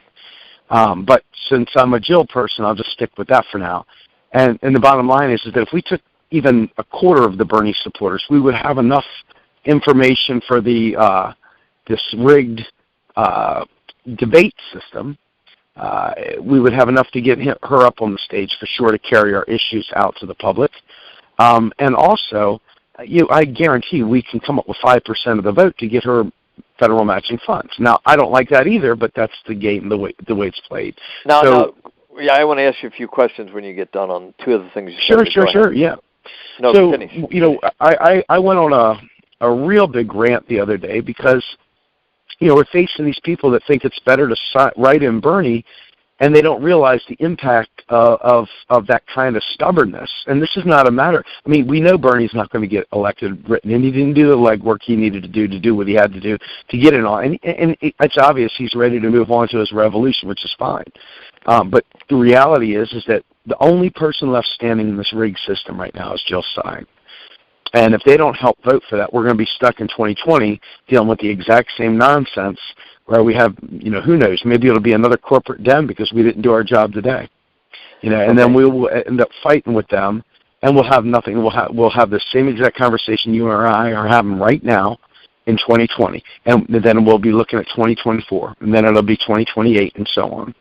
Well, look, strategically, I agree with just about everything you said. This is the problem we've run into over the years, is that you can't just go in the corner and pound your head against the wall and say, that'll show them. No, that doesn't show them anything. They're glad you're pounding your head against the wall and being mad. You got to have a sensible strategy, or we'll keep facing the same thing over and over again. By the way, Nikki and Michelle are the other two hosts of the call. I kind of monopolize the questions. Nikki or Michelle, do you want to ask Steve a question before I ask him questions? I do, Michelle. I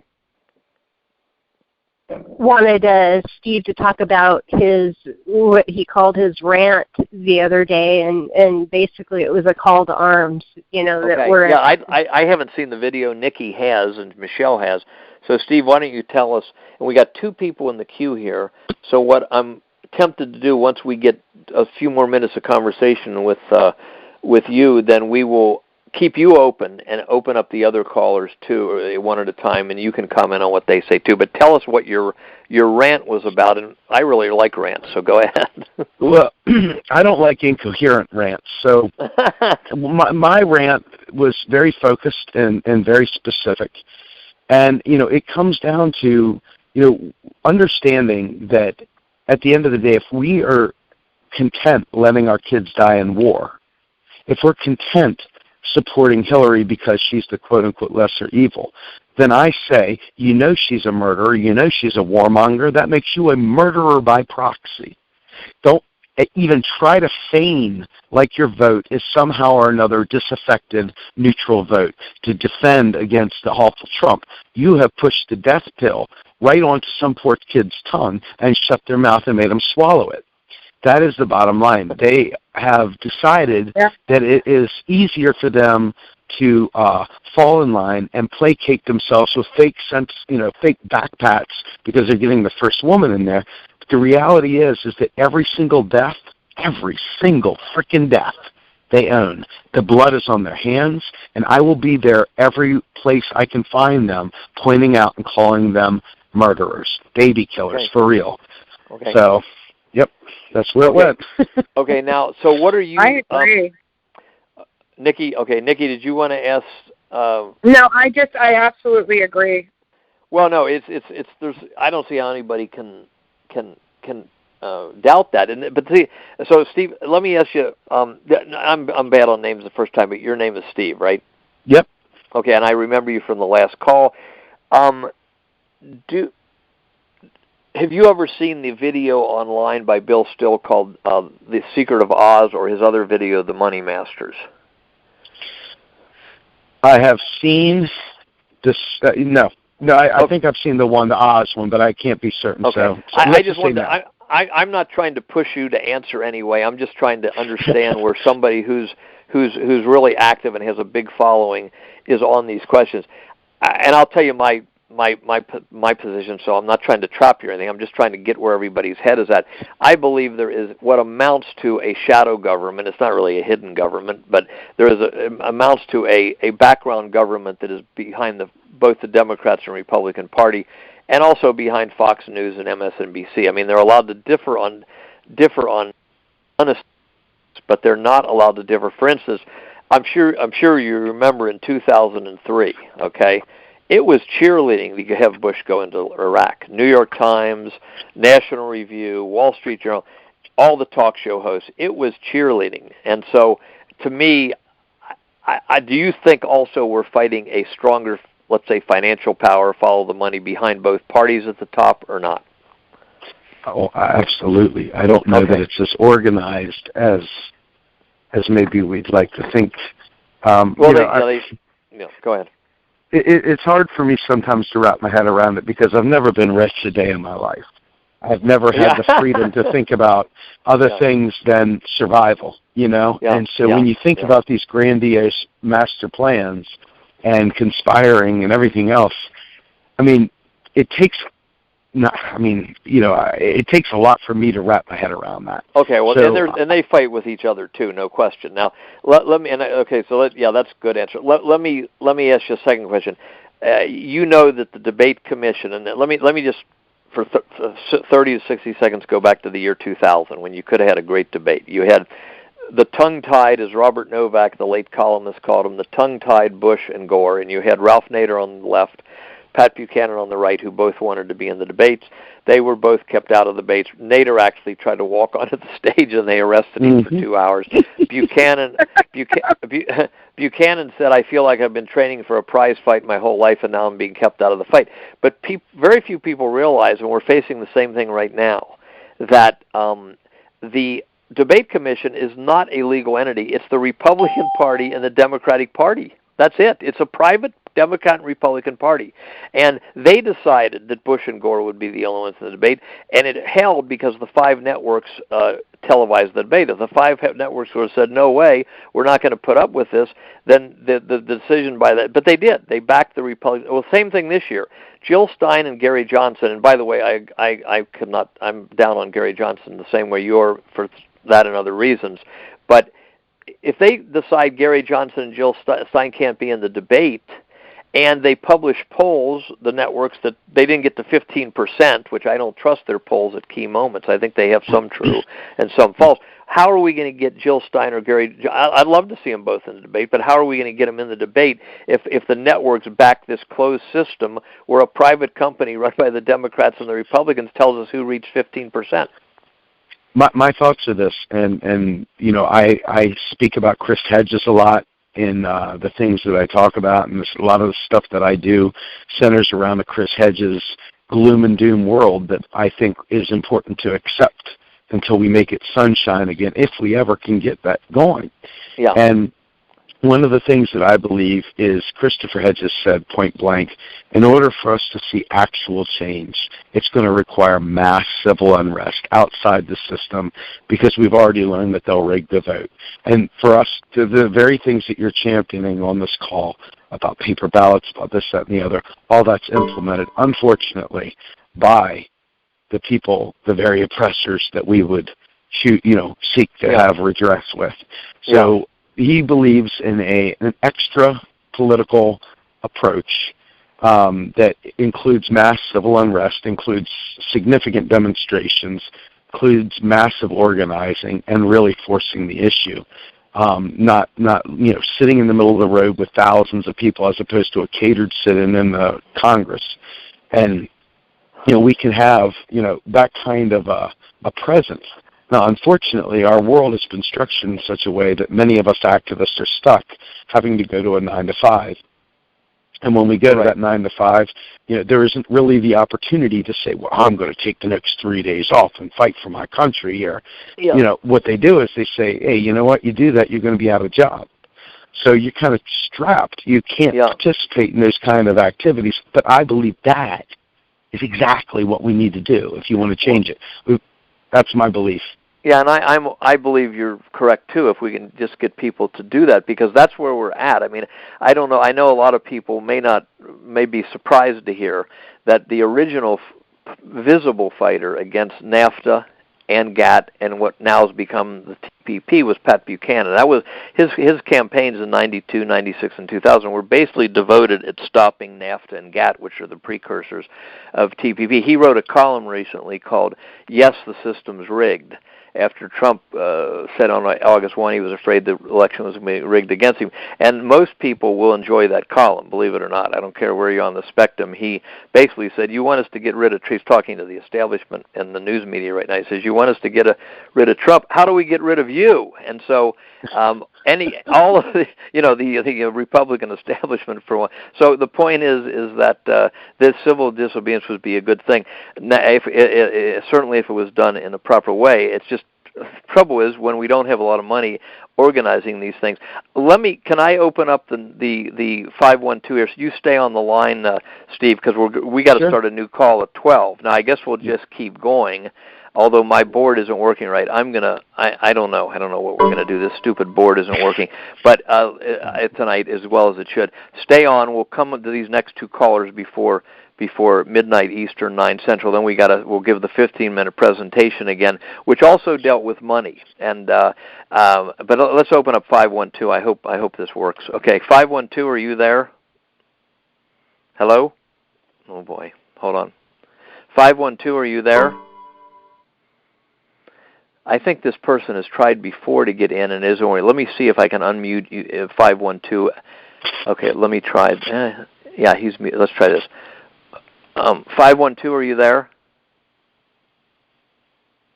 Okay, I got the wrong one there. Just give me 1 second. Sorry about this, folks. I don't know why our mute and unmuting is not working tonight. Let me see. He's showing muted or unmuted on the screen. Are you... Well, I let me unmute him again. And 512, it's 51. Yeah, hit *6 in case you've muted your own phone. And I see there. I tried to unmute him, and it goes back to mute. Let's try it again. Okay, are you there, 512? Okay, try unmuting again. Hit *6 if you're there. Okay, I don't know why. I'm going to try to open up 410. We got 410 here. Steve's still on the line. Hopefully, I think you are. Okay, 410. 410, are you there? Yes. Okay, good. Yay! Okay, 512, you're unmuted. You're unmuted as far as I can tell, 512. So you're certainly welcome to talk if you can, but for some reason I think we've had trouble twice with this number. So go ahead, 410, go ahead and make your comment or ask your question. You got Steve from the Real Progressive on the line. I'm Jim Condit Jr. trying to moderate the call, and you got Nikki Nelson and Michelle Vincent, who called together most of the people on this call as hosts also. So go ahead, 410. To jump in, Steve had to jump off, just so you know. Steve? Yeah, he just... Okay. All right, go ahead. Go ahead. Excuse me. Yeah, you have to excuse me. I'm getting over a cold, so... Okay, go ahead. Voice might be a little off, but I just wanted to push back on the precinct idea a little bit in a couple areas and see what your thoughts are. And okay, go ahead. Offer an alternative maybe, but it strikes me, what did you say, there are 3,000 precincts? No, there's somewhere between 200,000 and 300,000 precincts. Okay, I'd like to nail this down. I just see different people say different things, but go ahead. Right, well, it's over 3,100 counties. It doesn't matter. My point would be that the powers that be, which I think, like you were just talking about, are very powerful and don't want to give up control, they know exactly which precincts are important and which aren't from, over the course of several election cycles. They can tell where the safe districts are, and where the contested districts are.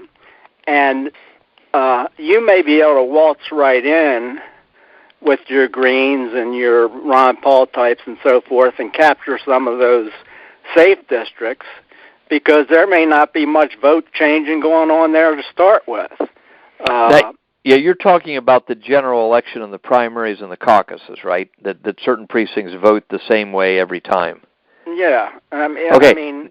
Now, that's a little different than what we're talking about at the beginning of this call, and we'll give the presentation again at midnight Eastern, 9 Central in a few minutes. But we're talking about people running for precinct every even year, and since 1/3 of them are vacant, we'll win a lot by that, or they just win their election because it's who gets the most votes from their neighborhood. But it's so few votes you could they have trouble messing with such a small election.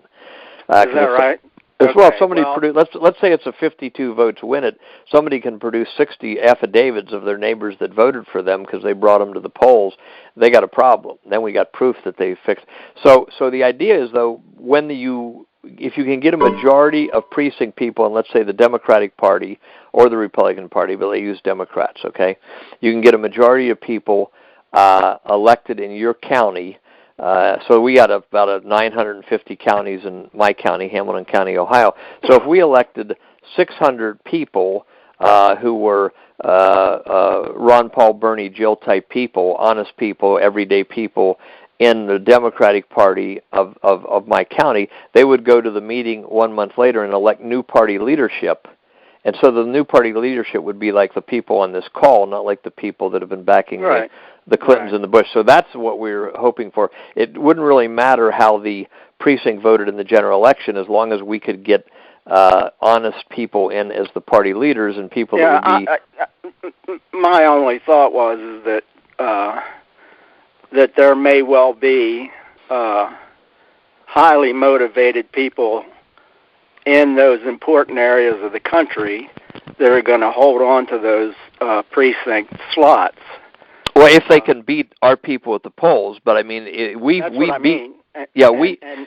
And you know, if necessary, I think they'd give out walking around money to the 50 people that are going to cast their vote.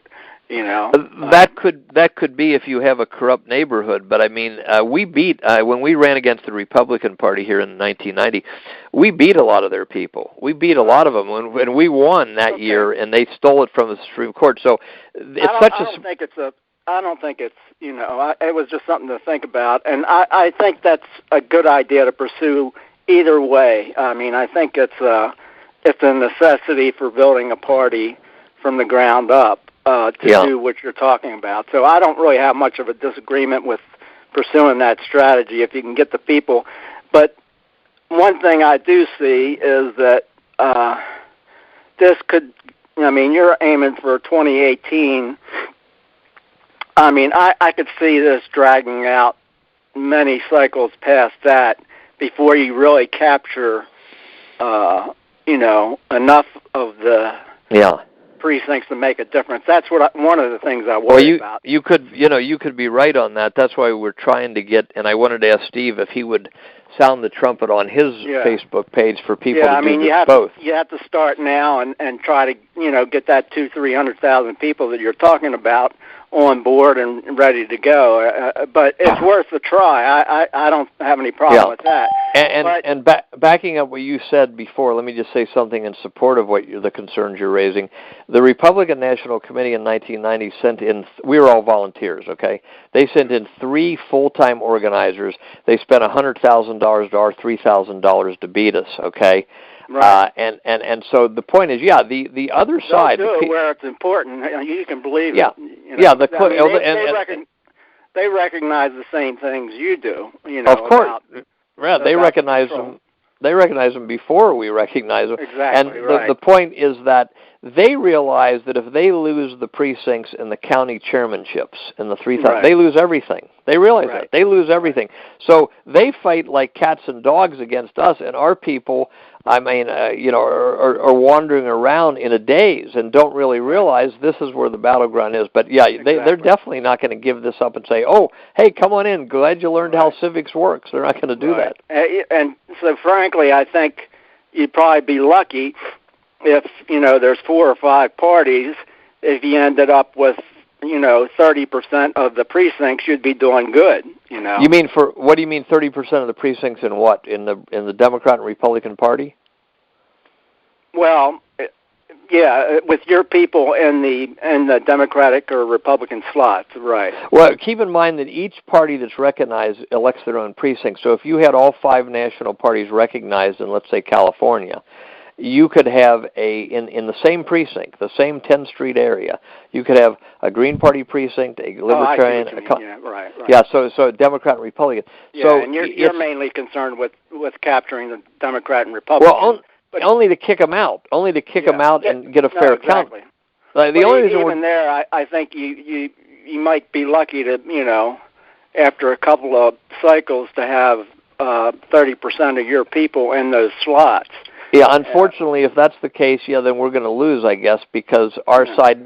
But if right now everybody that's upset about what happened in the Democratic primaries and is upset with the Ron Paulers are upset with the Republican Party, or then if everybody, there's already enough people in both of those movements to take over both parties and to get in there. We just can't get the momentum going. That's why I was hoping that. I mean, I think it's a necessary strategy, and I don't really object to it on its own. I just think it maybe shouldn't be the only one, as some earlier people said. And I wanted to run this by. Yeah, we're saying that too. Yeah. I don't know the law at all, but it strikes me that if there's not something about elections in the damn Constitution, there should be. Well, there is, and there's three. If you go to electionnightgatekeepers.com, there's 3 Supreme Court decisions that say how our ballots must be counted, and of course these computer elections violate that. So there's something in the Constitution. It's very brief. It talks about the consent of the governed. The consent of the governed. If you can get 300,000 people to do what you're talking about, you could get them the same 300,000 people to kick in $10 or $100 a piece or whatever it costs to bring a lawsuit against the federal government for running phony elections. True, but let me tell you, in 2008, Bob Schultz of We the People, after talking to us and getting his act together, and he's very smart, he filed such a suit, and the crooked judges threw it out of court. So there's a new suit about to be filed by Cliff Arnebeck. I don't think most people realize there was already a national clean election suit that was done perfectly right by Bob Schultz, and they dragged it out for 4 years and kicked it out. But yeah, we got to fight on all these fronts. Yeah. And you're right, though. I mean, if anybody is thinking that we're saying it's easy, it's not going to be easy. And also, we have said we want the 2-tier strategy. You build the third parties, and you get in and take over the Democrat and Republican parties because they control everything. So it should be a 2-tier strategy. It just seems to me that if you had a combination of a high-powered lawsuit, I mean, let's face it, the voter fraud data, solid data that we've got now, it has accumulated over the years since 2000 or whenever, so that there's a massive amount of data to prove that there's massive fraud that goes on in the primaries and the general, and so that part of it would be easy to show, and all you'd try to get from this lawsuit is a set of federal standards for voting procedures in the states that met the constitutional requirement. And that would eliminate any of these machines that can't be verified, the black boxes and so forth. Yeah. And, you're right. It doesn't necessarily have to be paper ballots. I mean, look, there's hundreds of countries that run elections and do them better than we do.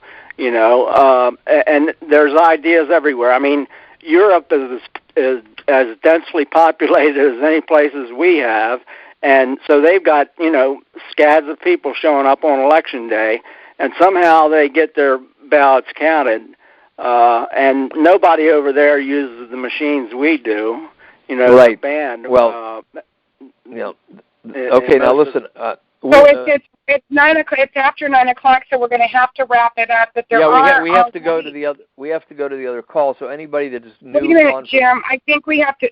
Okay, whatever you want to do, honey. No, we gotta move to the next call. We gotta move the next. So listen, sir. Thanks for your call. You can stay on and come back in the queue again if you want, because we're going to give a short. That's okay. I'm fine. Thank you. Okay. And there's already 3 Supreme Court decisions that state there's 2 parts. Yeah. Emphatically, that you have the right to cast a vote, and you also have the right to know that your vote was counted accurately. There's 2 parts to that. And there's 3 standing decisions, and we still see, election fraud, vote fraud with the computerized machine. Right. So, okay. Well, listen, sir. Thanks a lot. Sorry, we're going to try to take this last call. Then we'll have to break and move to the new call. But if we can get, thanks a lot. Okay. So we're going to try to go to area code 512 and see if this works. Daggone it. Okay, 512. Are you there? Hello. Is 512? Yeah. Go ahead. Okay, great. Oh, sorry to this one. I'll try not to take up much more of your time. I know you need to start a new call, but go ahead, and then we'll start the new call when you're done. But you've been waiting a long time, so go ahead. Thank you. Is this, as far as this call goes, is this primarily focused on the election fraud and voter suppression, or can I bring up a couple other things as well as far as organization? Yeah, you can bring up other things. We're focused on precinct, taking over the precincts in the Democratic Republican Party and kicking all their party leaders out so we can change those parties to be fair. And, of course, the first thing you would do is fix the election fraud by putting in paper ballots hand-counted at each precinct instead of these secret computer programs. But you go ahead. Bring up what you want to bring up. Okay. Alrighty. First of all, I totally agree with the paper ballot approach. It's the most honest way. If in any event that we couldn't do a paper ballot, I don't know if any of the machines do receipts showing who you voted for and whatnot. I know you can't post them online legally, but that way some of them do, not many. You could do that, but the receipt only lets you know how you voted. Okay, you know how you voted. We want to know how your neighbors voted, how the state voted, how the country voted. So that's why you have the paper ballots counted at the polling place. And before they leave the public site, the receipt is something that you could do, but as the Dr. Chamberlain of Chicago was explaining a little while ago, that is not good enough for the average person to be able to tell what happened in the entire election, for instance, in their city or county or state. Okay, that's what I was trying to get at. So this is just overall, it's not the best idea then. Okay. It's not a terrible idea to have as a safeguard, but it will not solve the problem. The only thing that's going to solve the problem is counting those ballots before they leave the public site. Once they leave the public site, we got all kinds of problems. We don't know if somebody switched the ballots, et cetera, Correct. Okay. So that's one question. As far as overreaching overall issues, not just election fraud, but other ones that worry me as well, like TPP. I mean, everybody can pretty much agree on social justice and fairness. But TPP, for example, is a very overarching issue that can affect not just the environment, but social justice and possibly the elections as well. Right. I'm wondering if amongst the organizations, whether it be Bernie Sanders activists, maybe possibly Bernie's campaign, if they're giving any say at all, Jill's campaign, is there a multi-pronged style approach, kind of like the military has, or if there is, how does that work? How are we doing that? Okay. Yeah, and then people that just came on, we'll have the new call start in 15-minute presentation, then questions and answers like this in just a minute or two. Okay. The problem is the computerized elections have been in since 1988. They were started in the 73. They were consolidated by 1988. This is covered in Vote Scam, The Stealing of America by Jim and Ken Collier, first chapter, okay? Now, since then, we really don't know who's won any of the presidential elections, any of the big Senate races. I mean, we know in some of the cases, but we can't prove it. We couldn't prove it in a court of law, okay, because they're doing these secret computer counts, okay? So you have a very corrupt Congress and a very corrupt Senate right now, and I don't know how. and really, the last the W. Bush, Bill Clinton, W. Bush, and Barack Obama have proven to be totally in the pockets of the background money forces that passed NAFTA and GATT, which are the pre-runners of TPP. Yes. I don't know how we're going to stop TPP, barring. I know I'll probably lose everybody on the call here, but if Trump gets elected and follows what he's saying, he will oppose the TPP. And even then, I don't know if the Congress. And I don't trust him to do that. And I don't trust him to do that either.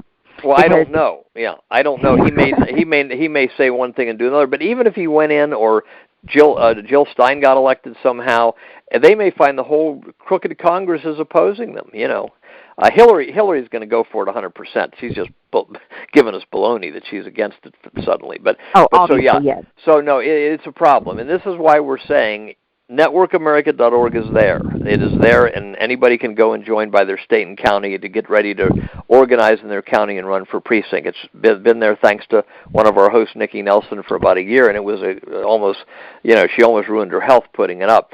if people would go into the precincts in the Democrat and Republican Party and you started changing the leaders, then if we couldn't stop TPP, we could reverse it.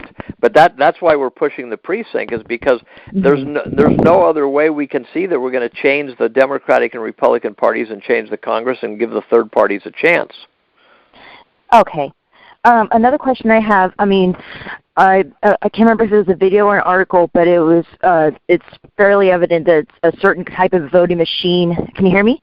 Yeah. Okay. Certain type of machine has been the most guilty of skewing the votes, or has been the most fraudulent. It can be easily hackable. I think it's the Diebold machine, or Diebold, I forgot how you pronounce it. Yeah. Is there a way to kill that machine? So well, they're all equally bad. I mean, if you go to electionnightgatekeepers.com, there's 3 major mega corporations that are hired by 99% of our counties. That means the Democrat and Republican Party tells their people, hire these people. All of them don't. And hackable isn't the main problem. Like some kid in Hackensack, New Jersey, or San Diego, California, in his basement hacking in. That's not the problem. The problem is the 3 election vendors, the 3 mega corporations who are hired by 99% of our counties. They're the ones that fix elections. They control the software. They have the means, motive, and opportunity. So the hacking, and this is what Roger Stone, the best-selling author who wrote Jeb and the Bush crime family and the Clintons' war on women, Roger Stone was on C-SPAN yesterday, and thank God he hit this between the eyes, that all of these elections machines are hackable by the owners of the machines. And this is what Debbie Lesignan of the Sane Progressives has been saying. They own the machines, So all of them are bad. All of them need to be thrown out. They're all unverifiable. They all violate the 3 Supreme Court decisions that we have on electionnightgatekeepers.com. Okay, so in essence, the machines are just the tools, not necessarily the evil itself. The machines are the tools, but they also are unconstitutional by the 3 Supreme Court decisions, even if they're being run by honest people, because we don't know how our vote is counted, and that's the 2 items, or the 2 parts of our vote. We can cast a ballot, 1, and we know it was counted accurately, 2. Any computer, even if run by honest people, violates part 2 because we don't really know what's happening in the computer. Okay. Probably one of my last questions. As far as the approach, I'm at the point personally. I'm just a citizen. I'm a concerned citizen. Right. It took Bernie to wake me up, to really wake me up to everything that was going on around me and how bad the situation was. A year ago, if you had asked me, said, "Hey, the media controls, 6 corporations control the media," I would have laughed. Okay, you're breaking up for some reason. Is she breaking up, Nikki? Sorry. Can you hear me now? Are you talking on speaker, or are you talking into the phone? I'm talking into an earbud speaker. Okay, the earbud is breaking you up, but try again. Okay. Basically, I'm just a concerned citizen. I'll just I'm sorry to repeat myself, but until a year ago when I heard about Bernie, I probably would have voted for Clinton. And if you had told me that 5 or 6 corporations own the media, I would have laughed in your face and just blew you off as a conspiracy theorist. But I'm utterly and completely awake now. Mm-hmm. And with that, knowing all that is going on, as the average citizen, I could feel that pressure that, we see all the stuff that's wrong for what it is. TPP is bad. Black people getting killed in the streets by an inherently bad system, training badly training cops. That's a bad thing. It's just all these issues around us are a bad thing. How can we? I was wondering if there's a way for different organizations to kind of do it almost. I hate to mention the military. I'm anti-military, but it seems like they have a fairly good organizational system. Like they have a sector that handles this, they have a sector that handles that, but they still report to one central command. Right. Is there a way? We would have to have a coalition. That's what we're trying to do on this call. But go to networkamerica.org and look at the 6-minute video, and that is the system that has to be worked, or we're just going to be throwing mud balls at the glass and be on the outside forever, I'm afraid. Now, people that came on the call to be on the midnight call, this lady, I'm sorry, I'm bad with name. What was your first name again, ma'am? My name is Rebecca, sir. Okay, Rebecca was asking very good questions here and really kind of got at what our call's about. But Rebecca, if it's okay, we're going to have to start another call. Now, if you want to stay on and come back in the queue in 15 minutes, that's okay. But we better start the other call because we're already past the time when we should have started the second call, okay? Okay, no, that's fine. But if you wouldn't mind for just a second, all I have is a little Facebook page, but if anybody has a certain candidate, is a Bernie Grant candidate, somebody that falls in line with the values that we represent, actually trying to make this country better instead of settling for more of the same. If you want to promote that candidate, or if there's a certain issue, if you want to reach across the aisle and promote a certain issue such as TPP or social justice, it's on Facebook. It's called Revolution 2016. It's r/Evolution 2016, just so I can keep Facebook off my back. So r/Evolution 2016, that's your Facebook page? Yes, that's all I got right now, but I'm happy to promote any Bernie Crack candidate, any candidate that's for the people and not for the 1%. Excellent. Okay, well, thank you very much. And thank you. Okay, so that was the end of our Network America August 22nd, 2016 conference call that took place at 9 p.m. Eastern, started at 9 p.m. Eastern, and 6 p.m. Pacific time. So we have a second call that happened around midnight that night, which we'll still call August 22nd, even though in the East Coast it got into be August 23rd. So if you want to listen to the second call, you can find it at networkamerica.org, or on YouTube, just search for Network America Conference Call August 22nd, 2016, and then you should see both choices, or maybe you can now see the part 2 in the right-hand side of your YouTube. So if you want to listen to the second call as well, then you're welcome to do so if you wish. Thank you very much.